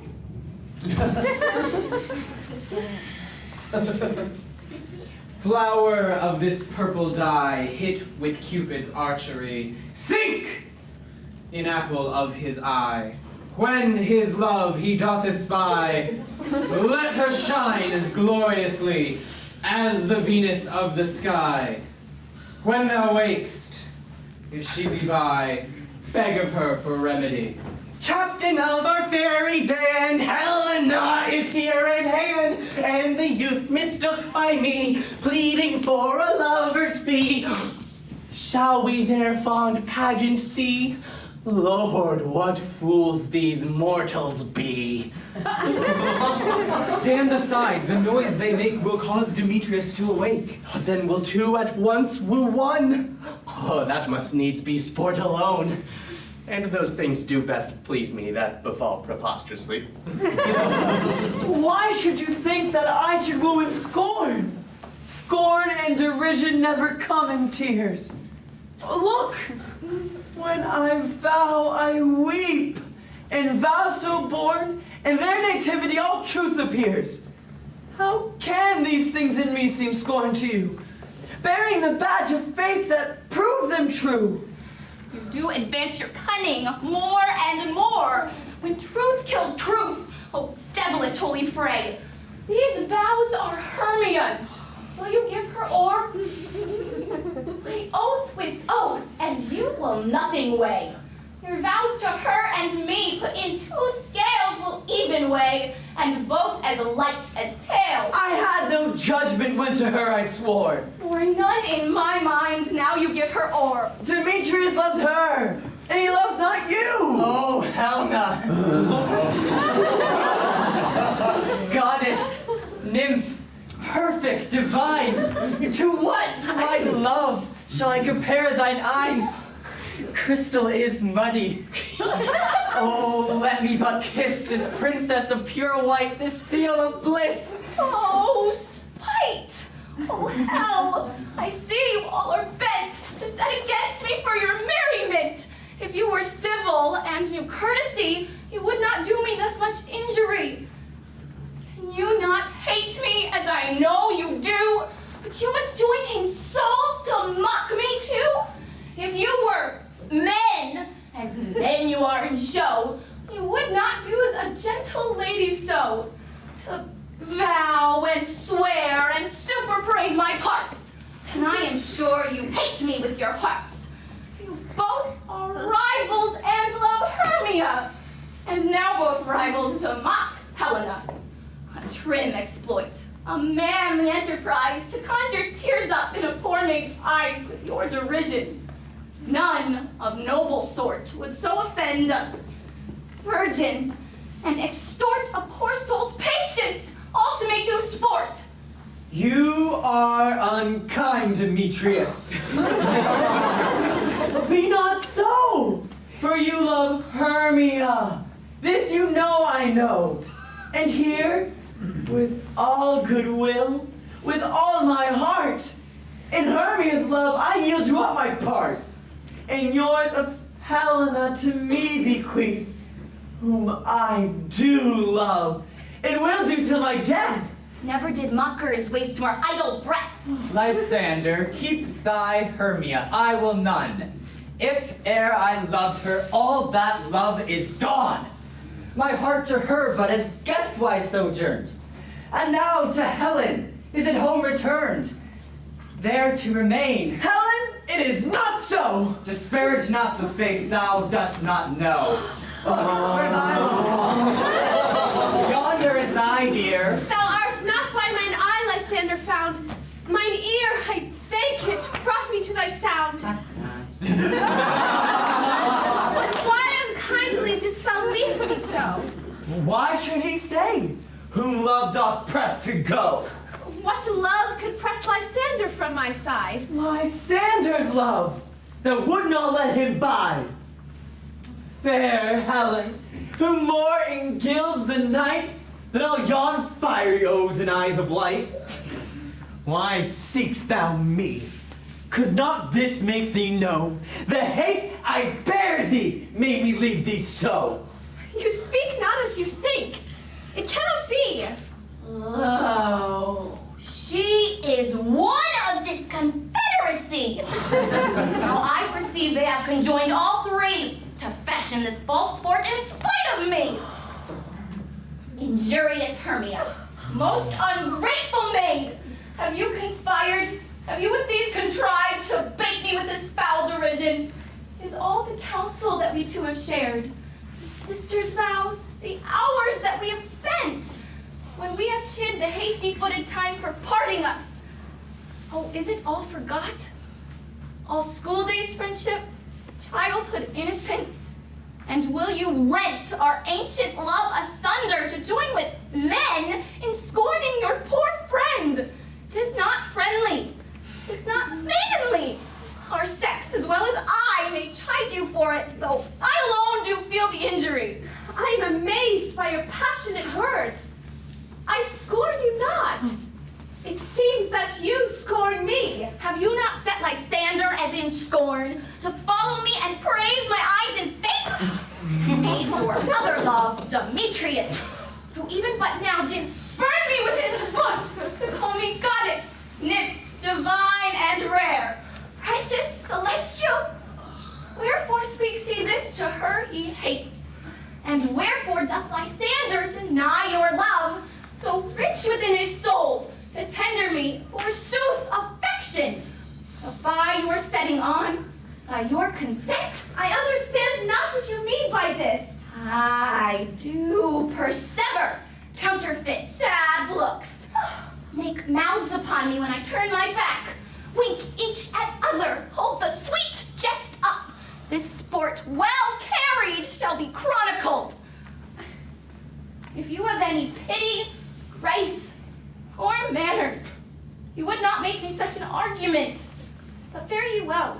'Tis partly my own fault, which death or absence soon shall remedy. Stay, gentle Helena! Hear my excuse, my love, my life, my soul, fair Helena! Oh, excellent. Sweet, do not scorn herself. If she cannot entreat, I can compel. Thou canst no more compel than she entreat. Thy threats have no more strength than her weak prayers. Helen, I love thee. By my life I do. I swear by that which I will lose for thee, to prove him false that says I love thee not. I say I love thee more than he can do. Oh, if thou say so, withdraw and prove it too. Quick, come. Oh, Lysander, where to tinsel this? Away, Ethiopia! But yet, come on. You are a tame man. Go. Hang off, thou cat, thou bird, vile thing let loose, or I will shake thee from me like a serpent. Why are you grown so rude? What change is this, sweet love? Thy love? Out, tawny tartar, out! Out, loathed medicine, hated potion head!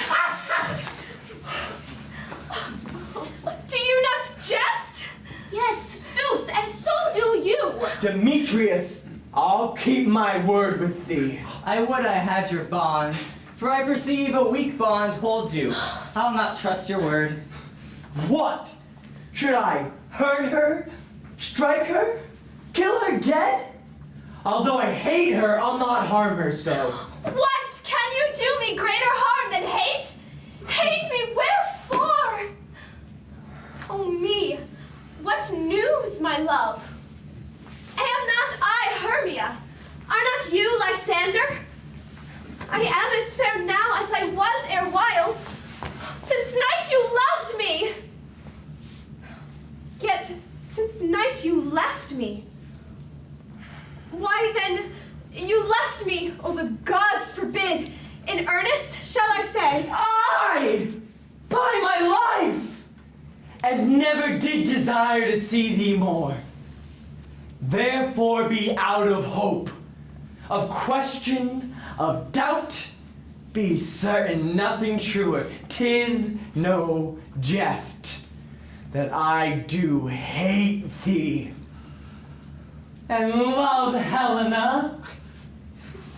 Oh me, you juggler, you caker, you thief of love! What, have you come by night and stolen my love's heart from him? Fine in faith. Have you no modesty? No maiden shame? No touch of bashfulness? What? Will you tear impatient answers from my gentle tongue? Fie, you counterfeit. You puppet. You. Puppet? Why so? Aye, that way goes the game. Now I perceive that she hath made compare between our statures. She hath urged her height, and with her personage, her tall personage. Her height, forsooth, she hath prevailed with him. And are you grown so high in his esteem because I am so dwarfish and so low? How low am I, thou painted maypole? Oh. Speak! How low am I? I am not yet so low but that my nails can reach unto thine eyes. I pray you, though you mock me, gentlemen, let her not hurt me. I was never cursed. I have no gift at all in shrewishness. I am right made for my cowardice. Let her not strike me. You perhaps may think because she is something lower than myself that I commend her. Lower! Hark again! Good Hermia, do not be so bitter with me. I evermore did love you, Hermia, did ever keep your counsels, never wronged you. Save that, in love unto Demetrius, I told him of your stealth unto this wood. He followed you. For love, I followed him. But he hath chid me hence, and threatened me, to strike me, spurn me, nay, to kill me too. And now, so you will let me quiet go, to Athens will I bear my folly back, and follow you no further. Let me go. You see how simple and how fond I am. Why, get you gone. Who is't that hinders you? A foolish heart that I leave here behind. What, with Lysander? With Demetrius! Be not afraid! She shall not harm thee, Helena. No, sir, she shall not, though you take her part. Oh, when she's angry, she is keen and shrewd. She was a vixen when she went to school. Though she be but little, she is fierce. Little again! Nothing but low and little! Why will you suffer her to flout me thus? Oh, let me come to her! Get you gone, you dwarf! You minimus! A hindering not crass maid, you bead! You acorn! You are too officious in her behalf that scorns your services. Let her alone. Speak not of Helena. Take not her part. And now she holds me not. Now follow, if thou darest, to try who's right, of thine or mine is most with Helena. Follow? Nay. I'll go with thee. Cheek by jowl. You, mistress! All this coil is long of you. trust you I, nor longer stay in your cursed company. Your hands than mine are quicker for a fray. My legs are longer, though, to run away. Oh!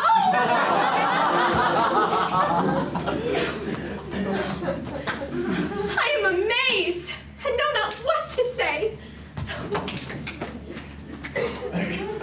This is thy negligence. Still, thou mistakest, or else commits thy knaveries willfully. Believe me, King of Shadows, I mistook. Did not you tell me I should know the maid by the man, by the Athenian garment he had on? Then so far blameless proves my enterprise, that I have anointed an Athenian's eyes. And so far am I glad it so did sort, as this there jangling I esteem a sport. Thou seest these lovers seek a place to fight. So lead these testy rivals so astray that one come not within another's way. Like to Lysander, sometime frame thy tongue. Then stir Demetrius up with bitter wrong. And sometime rail thou like Demetrius, and from each other look thou lead them thus, till o'er their brows death counterfeiting sleep, with leaden legs and batty wings doth creep. Then crush this herb into Lysander's eye. Lysander. Whose liquor hath this virtuous property, to take from thence all error with his might, and make his eyeballs roll with wonted sight. When they next wake, all this derision shall seem a dream and fruitless vision.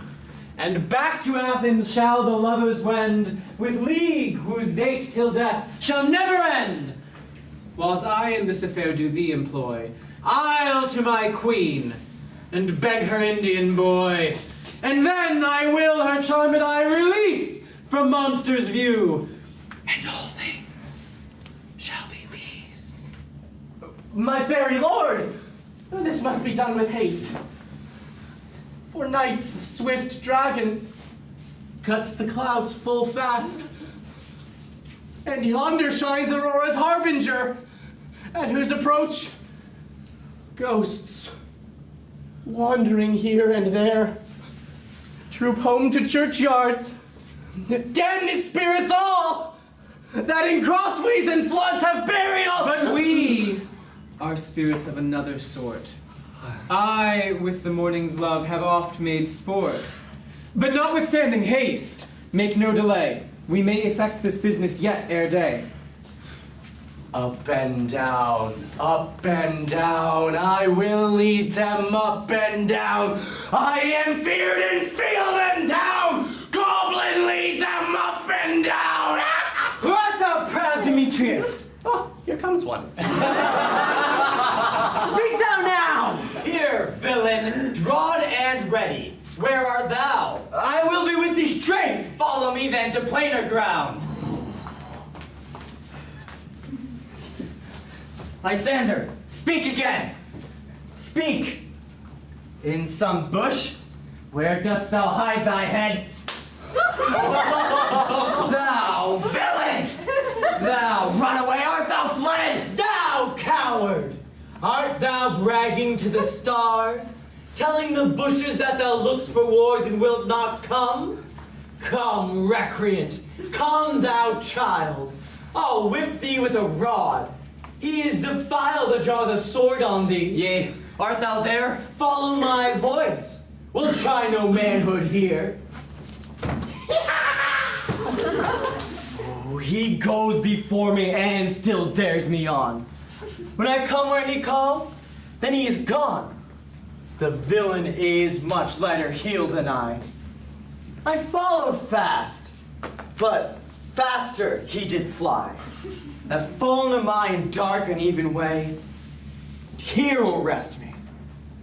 Oh, come thou gentle day, for if but once thou show me thy gray light, I'll find Demetrius and revenge this spite.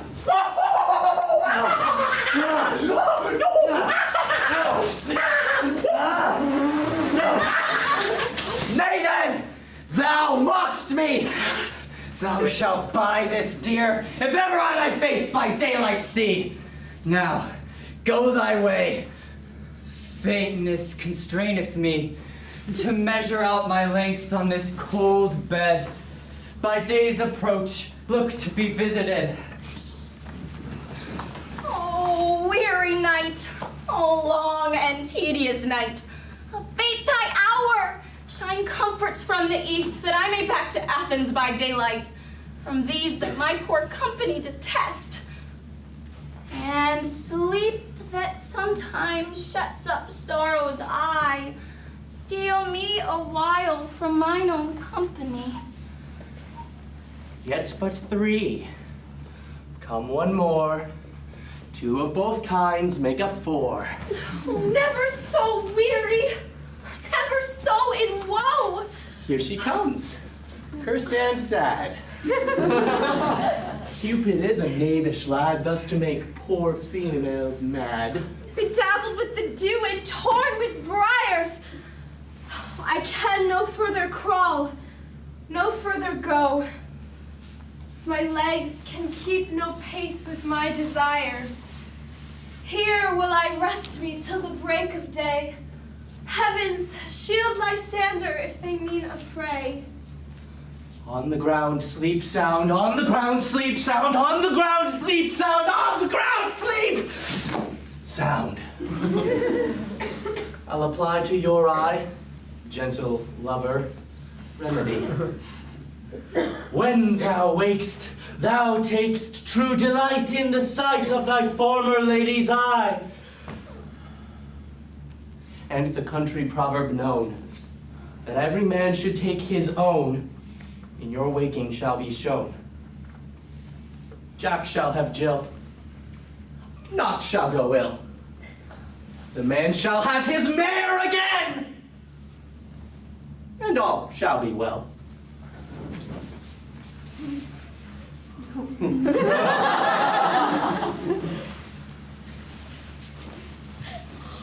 Come, sit thee down upon this flowery bed,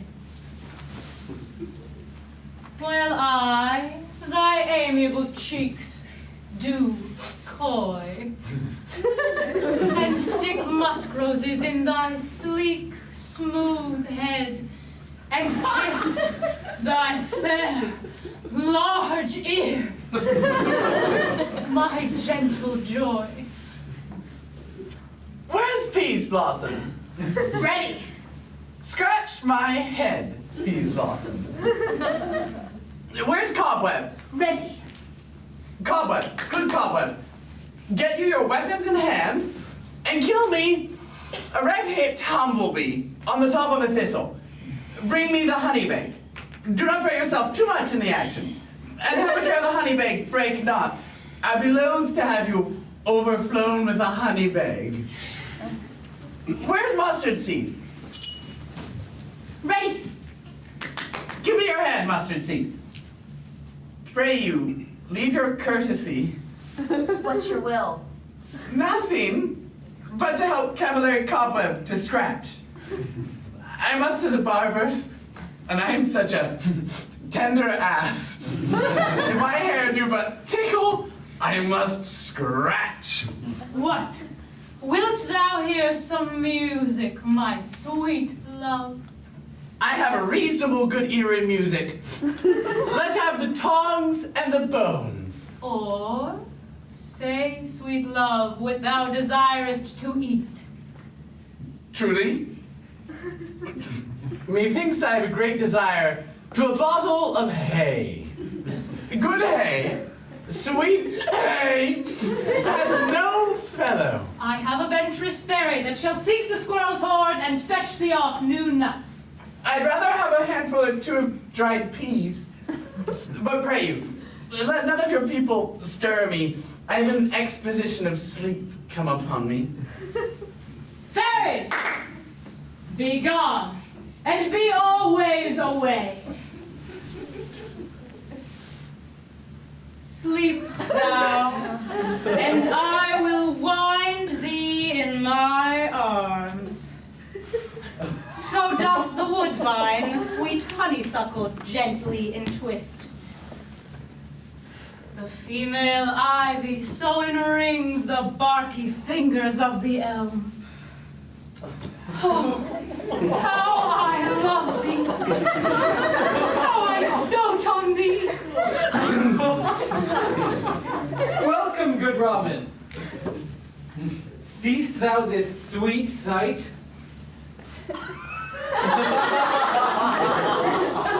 Her dotage now I do begin to pity, for meeting her of late behind the wood, seeking sweet favors from this hateful fool, I did upbraid her and fall out with her. For she, his hairy temples then had rounded with a coronet of fresh and fragrant flowers. When I had at my pleasure taunted her, and she in mild terms begged my patience, I then did ask of her her changeling child, which straight she gave me, and her fairy sent to bear him to my bower in fairyland, and now I have the boy, I will undo this hateful imperfection of her eyes. And, gentle Puck, take this transformed scalp from off the head of this Athenian swain, that he, awaking when the other do, may all to Athens back again repair, and think no more of this night's accidents, but as the fierce vexation of a dream. But first, I will release the fairy queen.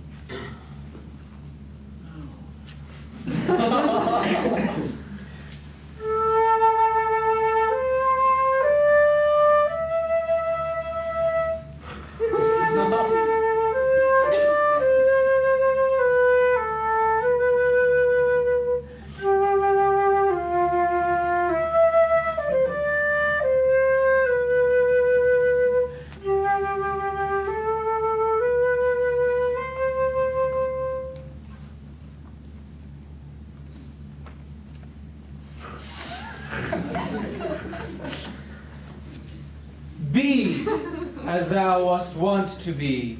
See as thou wast wont to see. Dian's bud or Cupid's flower hath such force and blessed power. Now, my Titania, wake you, my sweet queen. My Oberon, what visions have I seen? Methought I was enamored of an ass. There lies your love. How came these things to pass? Oh, mine eyes do loathe his visage now. Hush, love. Puck, take him off and change his head. When thou wakest, with thine own fool's eyes peep. Oh, come, my queen, take hands and follow me.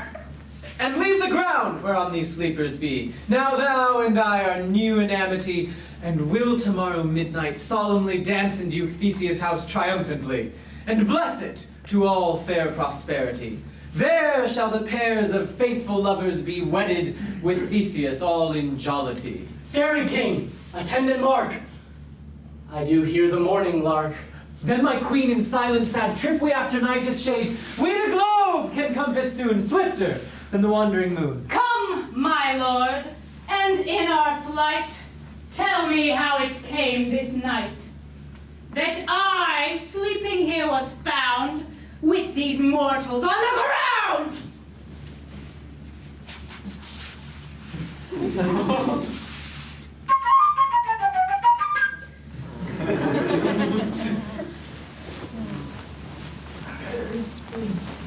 Go, one of you, find out the forester. For now our observation is performed, and since we have the wayward of the day, my love shall hear the music of my hounds. Uncouple in the western valley, let them go. Dispatch, I say, and find the huntsman. We will, fair queen, up to the mountain's top, and mark the musical confusion of hounds, and echo in conjunction judge when you hear. But soft. What nymphs are these? My lord, this is my daughter here asleep. And this Lysander. This Demetrius is. This Helena. Old Neder's Helena. I wonder of their being here together. No doubt. They rose up early to observe the rite of May, and hearing our intent, came here in grace of our solemnity. But speak, Aegeus, is not this the day that Hermia should give answer of her choice? It is, my lord. Good morrow, friends! St. Valentine is past. Begin these woodbirds but to couple now? Oh, pardon, my lord. I pray you all, stand up. I know you two are rival enemies. How comes this gentle concord in the world?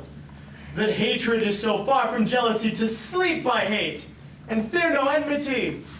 My lord, I shall reply amazedly, half sleep, half waking. But as yet I swear, I cannot truly say how I came here.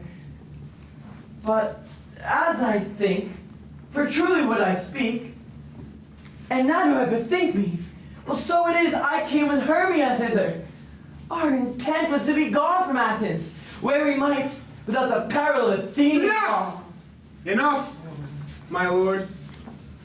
You have enough. I beg the law upon his head. They would have stolen away, they would, Demetrius. Thereby to have defeated you and me. You of your wife and me of my consent. Of my consent that she should be your wife. My lord, fair Helena told me of their stealth, of this their purpose hither to this wood, and I, in fury, hither followed them. My lord. Good my lord, fair Helena in fancy following me, but good my lord, I know not by what power, but by some power it is. My love to Hermia melted as the snow. It seems to me now as the remembrance of an idol god, which in my childhood I did dote upon, and all the faith, the virtue of my heart, the object and the pleasure of mine eye is only Helena. My lord! To her, my lord, was I betrothed ere I saw Hermia, but as in sickness did I loathe this food, but as in health come to my natural taste. Now I do wish it, love it, long for it, and will forevermore be true to it. Fair lovers, you are fortunately met. Of this discourse we more will hear anon. My lord! Aegeus, I will overbear your will. For in the temple by and by with us, these couples shall eternally be knit. And for the morning now is something when our purposed hunting shall be set aside. Away with us to Athens! 3 and 3 will hold a feast in great solemnity. Come, Hippolyta.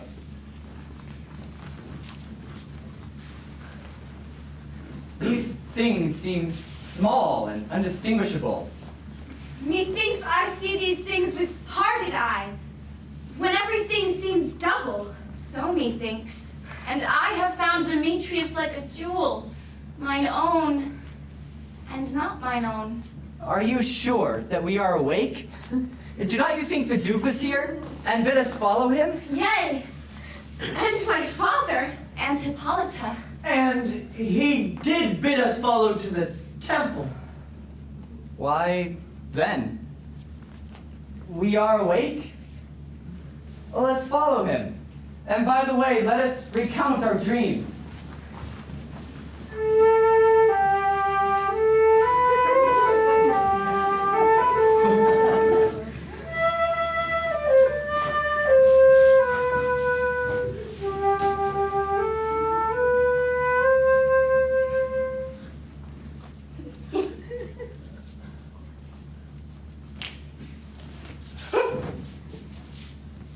When my cue comes, call me, and I will answer.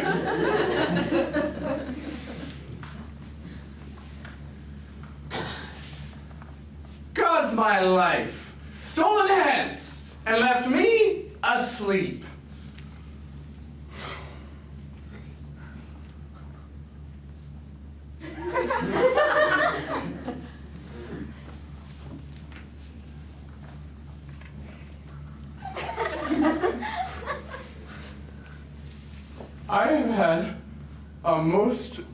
rare vision.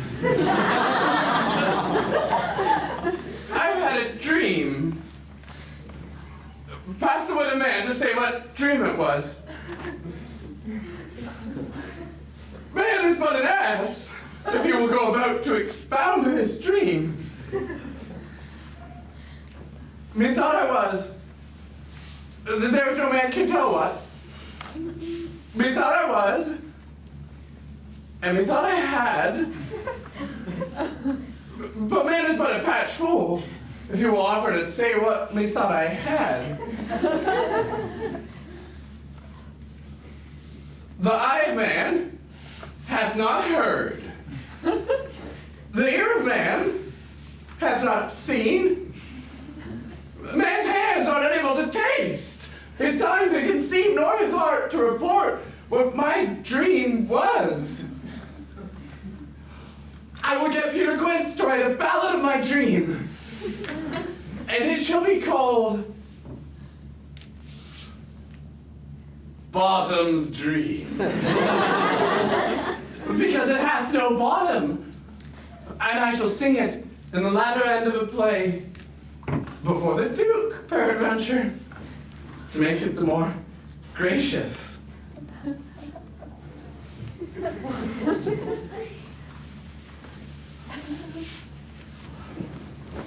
Have you sent to Bottom's house? Is he come home yet? He cannot be heard of.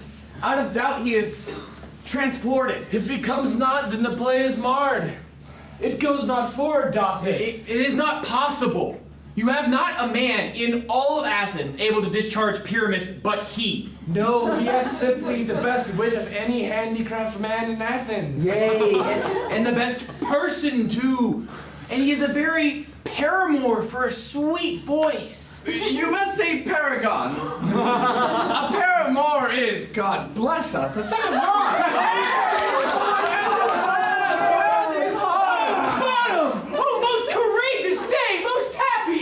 Masters, I am to discourse wonders. But ask me not what, for if I tell you, I am no true Athenian. But I will tell you everything. Quince! Quince! The Duke is coming from the temple. And with him are 2 or 3 lords and ladies more married. If our sport had gone forward, we had all been made men. Bottom! Not a word of me! Not a word of me! All that I will say is that the Duke hath died. Ooh. Get your apparel together. Every man look o'er his part. For the short and the long of it is, our play is preferred! Yes! In any case, let Thisbe have clean linen, and let not him that plays the lion pare his nails, for they shall hang out for the lion's claws. And most dear actors eat no onions, nor garlic, nor other sweet bread. And I do not doubt but to hear them say, it is a sweet comedy. No more words? Away! Go away! 'Tis strange, my Theseus, that these lovers speak of. More strange than true. I never may believe these antique fables nor these fairy toys. Lovers and madmen have such seething brains, such shaping fantasies, that apprehend more than cool reason ever comprehends.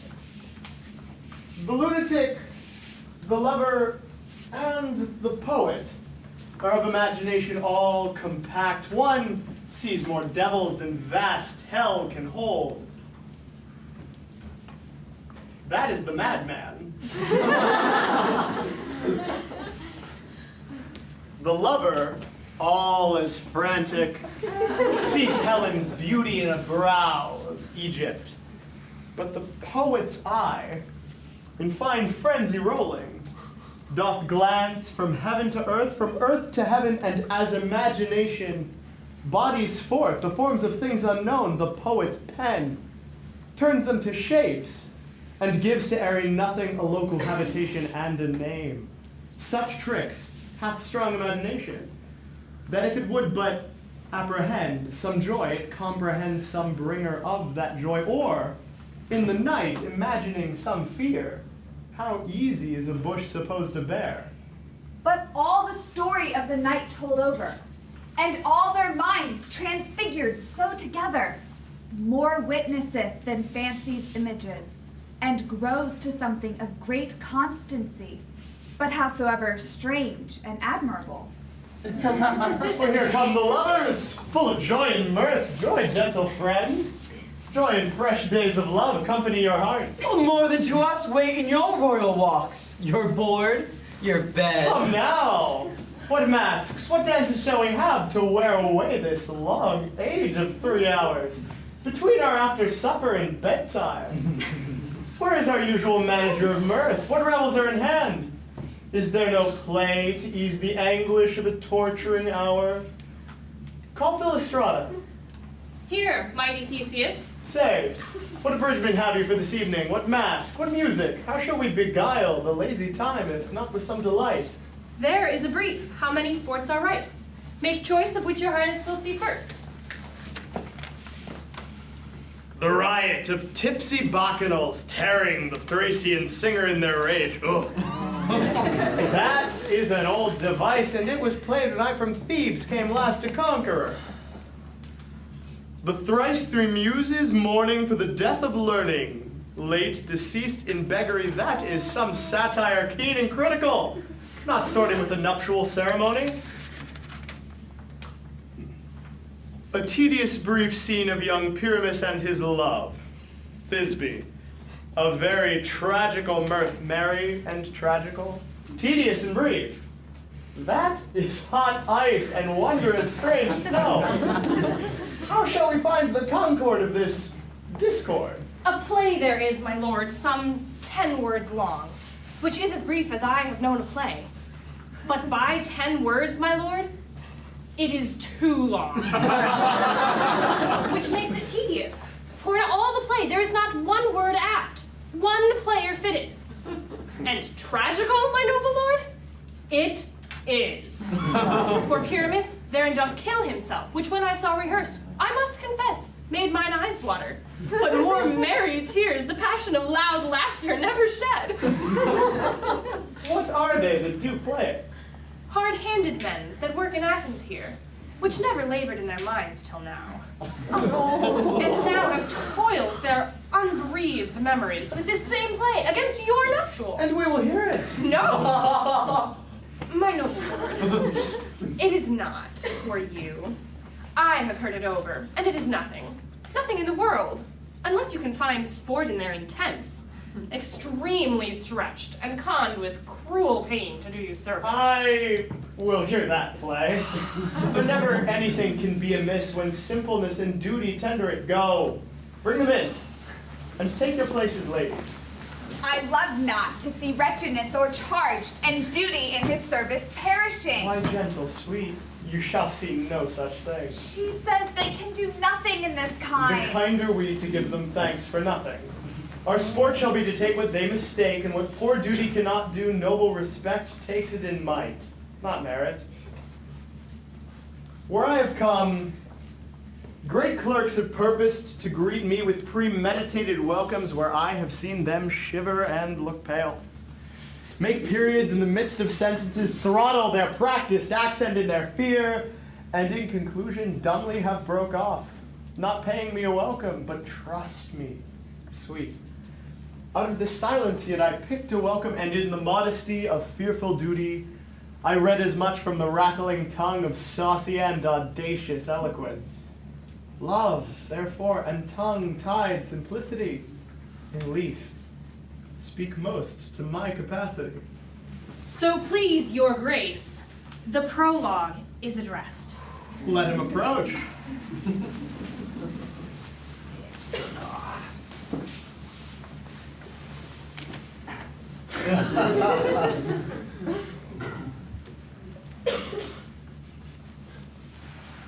If we offend, it is with our good will. That you should think we come not to offend, but with good will. To show our simple skill. That is the true beginning of our end. Consider then we come but in despite. We do not come as minding. To contest you, our true intent is all for your delight. We are not here. That you should here repent you. The actors are at hand, and by their show, you shall know all that you are like to know.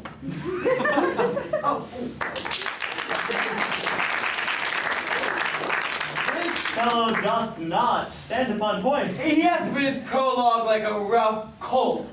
He knows not the stop. A good moral, my lord, it is not enough to speak, but to speak true. Indeed, he hath played on his prologue like a sound, but not in government. His speech is like a tangled chain, nothing impaired but all disordered. Who is next? Gentles, perchance you wonder at this show, but wonder on. Till truth makes all things plain. This man is Pyramus,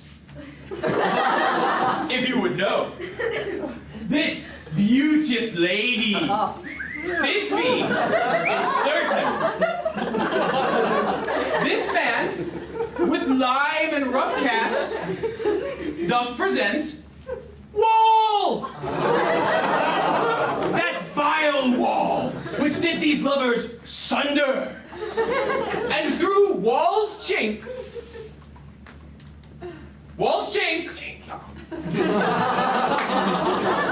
poor souls, they are content to whisper. At the which let no man wonder.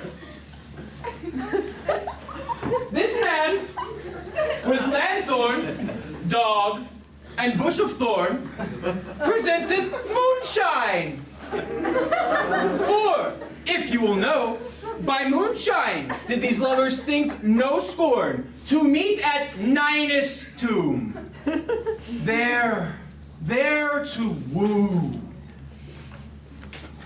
This grisly beast, which lion hides by name, the trusty Thisbe, coming first by night, did scare away.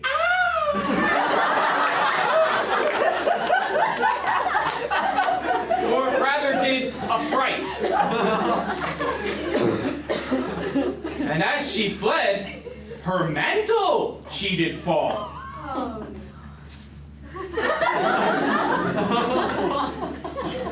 Which lion vile with bloody mouth did stain.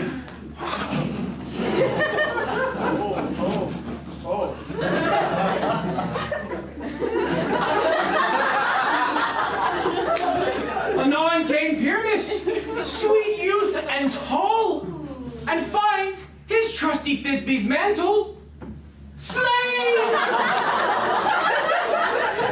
Whereat, with bloody flameful blade, he bravely broached his boiling, bloody breast. And Thisbe, tarrying in mulberry shade, his dagger drew and died. For all the rest, let lion, moonshine, wall, and lovers twain at large discourse, while here they do remain.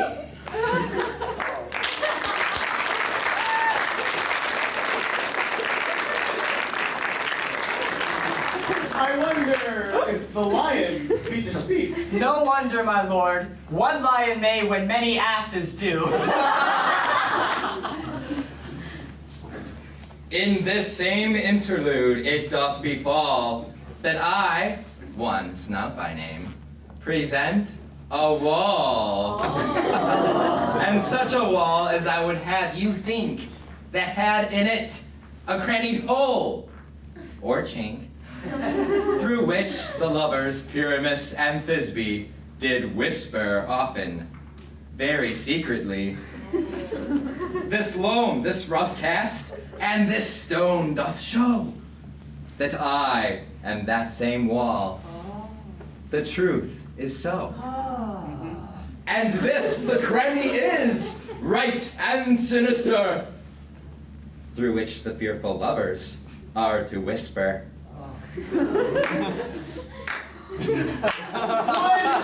Would you desire lime and hair to speak better? It is the wittiest partition that ever I've heard discourse, my lord. Pyramus draws near the wall. Silence. Oh, grim look night. Oh, night with hue so black. Oh, night, whichever art, when day is not. Oh, night, alack, alack. I fear my Thisbe's promise is forgot. And thou, oh wall, oh sweet and lovely wall, which stands between her father's ground and mine, thou wall, oh wall, oh lovely wall, show me thy chink to blink through with mine eye. Thanks, courteous wall. She'll be well for this. But what see I? No Thisbe do I see. Oh, wicked wall. Through whom I see no bliss. Cursed be thy stones for thus deceiving me. Wall, methinks being sensible should curse again. No. In truth, sir, he should not. Deceiving me is Thisbe's cue.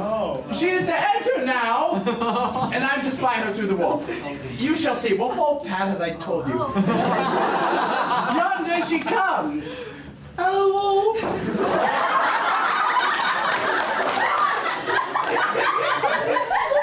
Hast thou heard my moans for parting my fair Pyramus and me? My cherry lips have often kissed thy stones. Thy stones of lime and hair lit up in the air.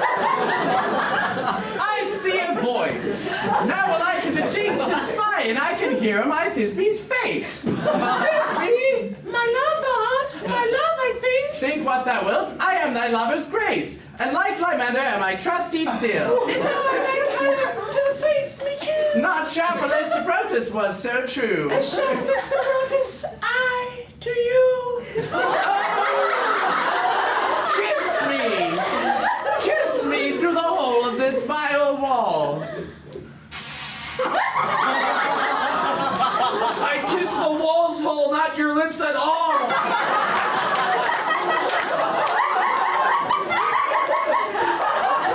Wilt thou but Minnie's tomb meet me straight away? Ninus! Thy life, thy death, I come without delay.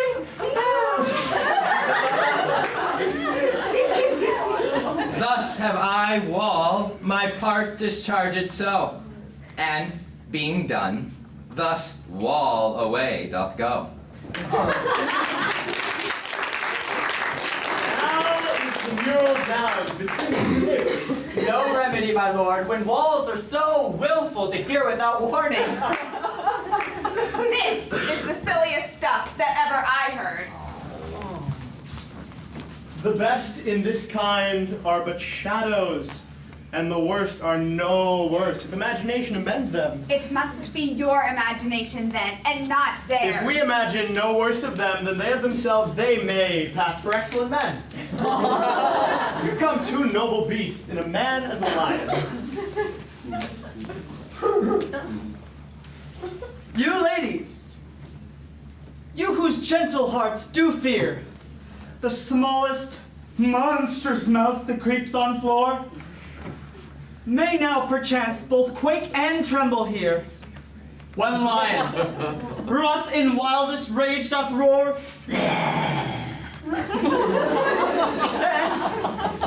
know that I, One snug the joiner, and a lion fell. Nor else no lion's dam.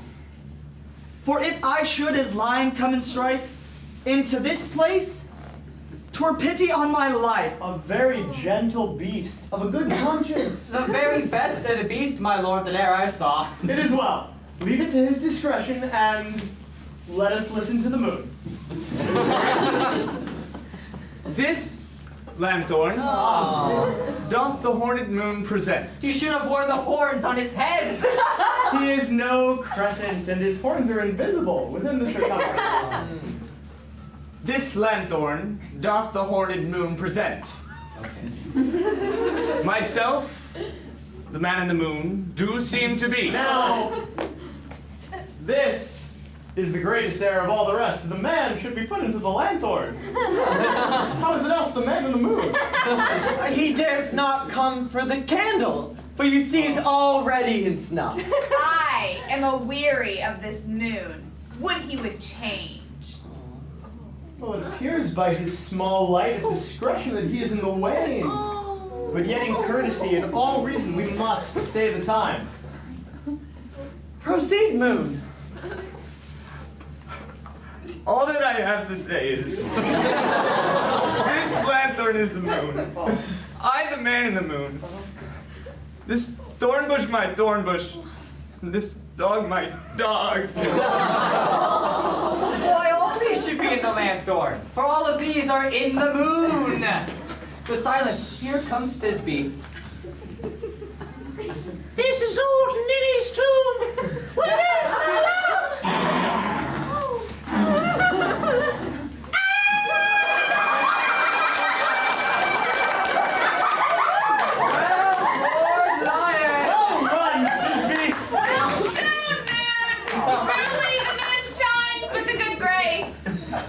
Well moused, lion. Well moused. So the lion vanished. And then came Uranus.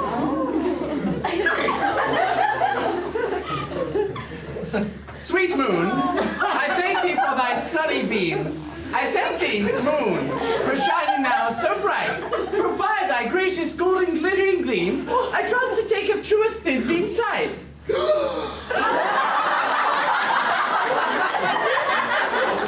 But stay! Oh, spite! But mark, poor night, what dreadful dole is here? Eyes, do you see? How can it be? Oh, dainty duck! Oh dear, thy mantle, good, what stained with blood? Approach, ye furies fell! Oh, fates, come, come, cut thread and thrum, quell, crush, conclude, and quell! This passion and the death of your friend would go near to make a man look sad. Beshrew my heart, but I pity the man. Oh, wherefore, nature, dost thou lion frame? Since lion vile hath here deflowered my dame. Which is? No, which was the fairest dame that lived, that loved, that looked, light with tears. Come, tears confound, out, sword, and wound, the pup of Pyramus. I, that left pat, where heart doth hop. Thus die I.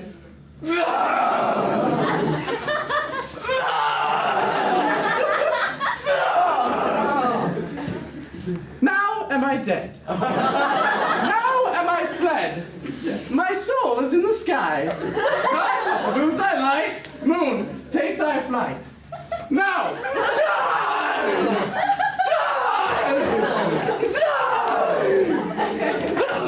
Is he With the help of a surgeon, he may yet recover. And prove an ass. No chance. Moonshine is gone before Thisbe comes back and finds her lover. She will find him by starlight. Here she comes. And her passion ends the play. Asleep, my love? What's dead, my dove? Vox, you idiot, vox! Oh, Bidibus!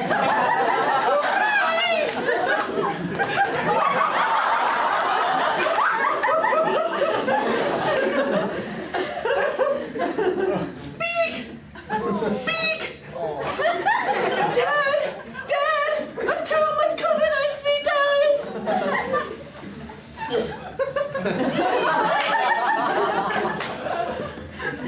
This cherry nose! These yellow cowslip cheeks! Oh, God! Oh, God! Lovers make moan! Moan!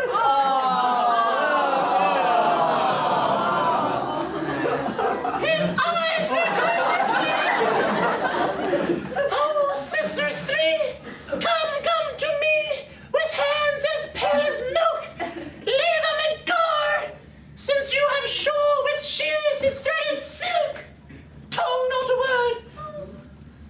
Come, trusty sword. Come, bleed my breast in broom. No. And farewell, friends. Thus is me hands. Adieu. Adieu. Adieu.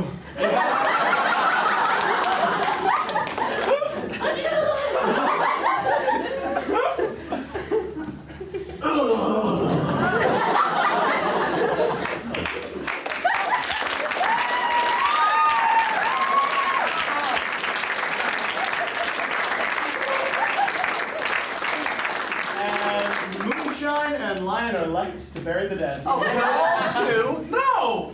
I assure you, the wall's down. They're part of their fathers. Will it please you to see an epilogue?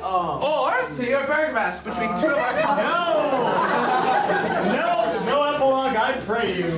For your play needs no excuse, never excuse. For when the players are all dead, there needs none to be blamed. Mary, if he that writ it had played Pyramus and hanged himself in Thisbe's garter, it would have been a fine tragedy.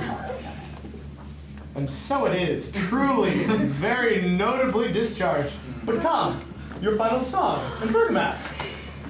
Let's wrap along alone.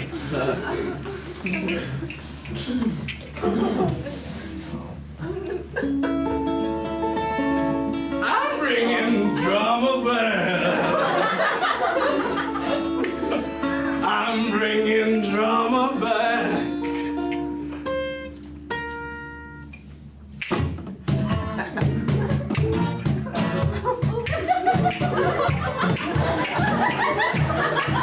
I'm bringing drama back. The other boys don't know how to act. I think it's cool. I like a like. Yeah. I like a like a like a like a like. Take him to the globe. Please be babe. You see the hole in this wall, I'm your guy. I'll let you kiss me under the moonshine. It's just that no one's made me feel this way. Take him to the globe. Come here, girl. Go ahead, be gone with it. Stay black. Go ahead, be gone with it. Poetry. Go ahead, be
gone I with it. made moonshine. Go ahead, be gone with it. Here, Mrs. Mine. Go ahead, be gone with it. Get your drum on. Go ahead, be gone with it. Get your drum. Go ahead, be gone with it. Get your drum. Go ahead, be gone with it. Get your drum. Go ahead, be gone with it. Get your drum. Go ahead, be gone with it. Get your drum. Go ahead, be gone with it. Get your drum. Go ahead.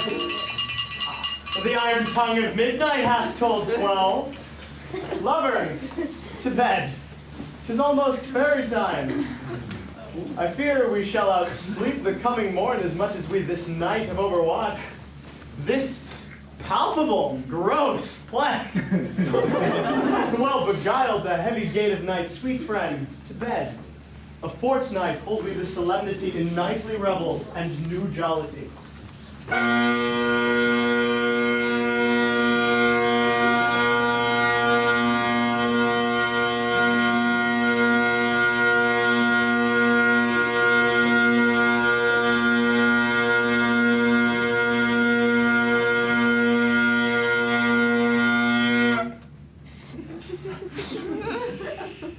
Now the hungry lion roars, and the wolf behowls the moon, whilst the heavy plowman snores, all with weary task fordone. Now it is the time of night, that the graves all gaping wide. Everyone lets forth his sprite in the churchway paths to glide. And we fairies that do run by the triple Hecate's team from the presence of the sun, following darkness like a dream. Now our frolic. Not a mouse shall disturb this hallowed house. I am sent with broom before to sweep the dust behind the door. Through the house, give gathering light, by the dead and drowsy fire. Every elf and fairy sprite hop as light as bird from briar. And this ditty after me, sing and dance it trippingly. First, rehearse your song by rote, to each word a warbling note. Hand in hand with fairy grace, will we sing and bless this place. Now until the break of day, through this house each fairy stray. To the best bride bed will we, which by us shall blessed be. And the issue there create, ever shall be fortunate. So shall all the couples three ever true in loving be. And the blots of nature's hand shall not in their issue stand. Never mole, hair, lip, nor scar, nor mark prodigious, such as our despised in nativity, shall upon their children be.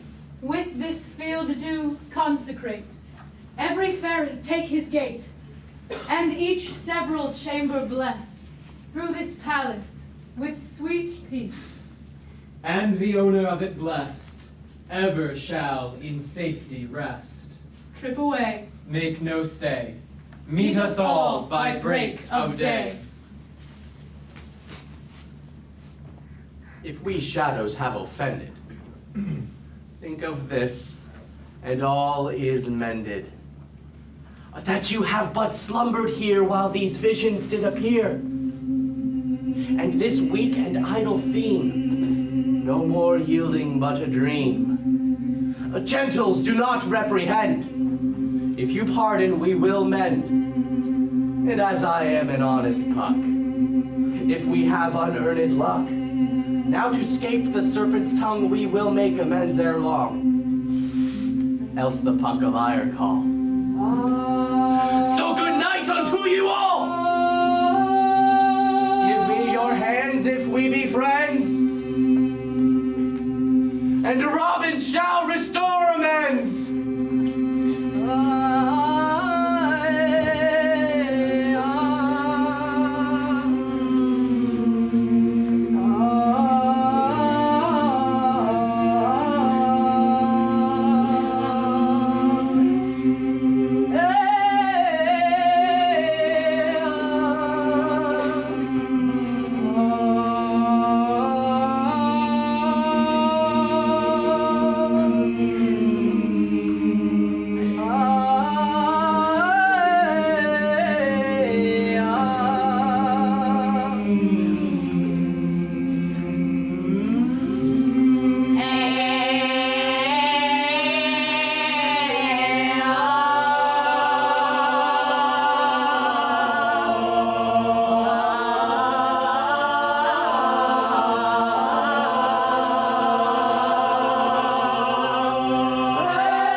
Yeah.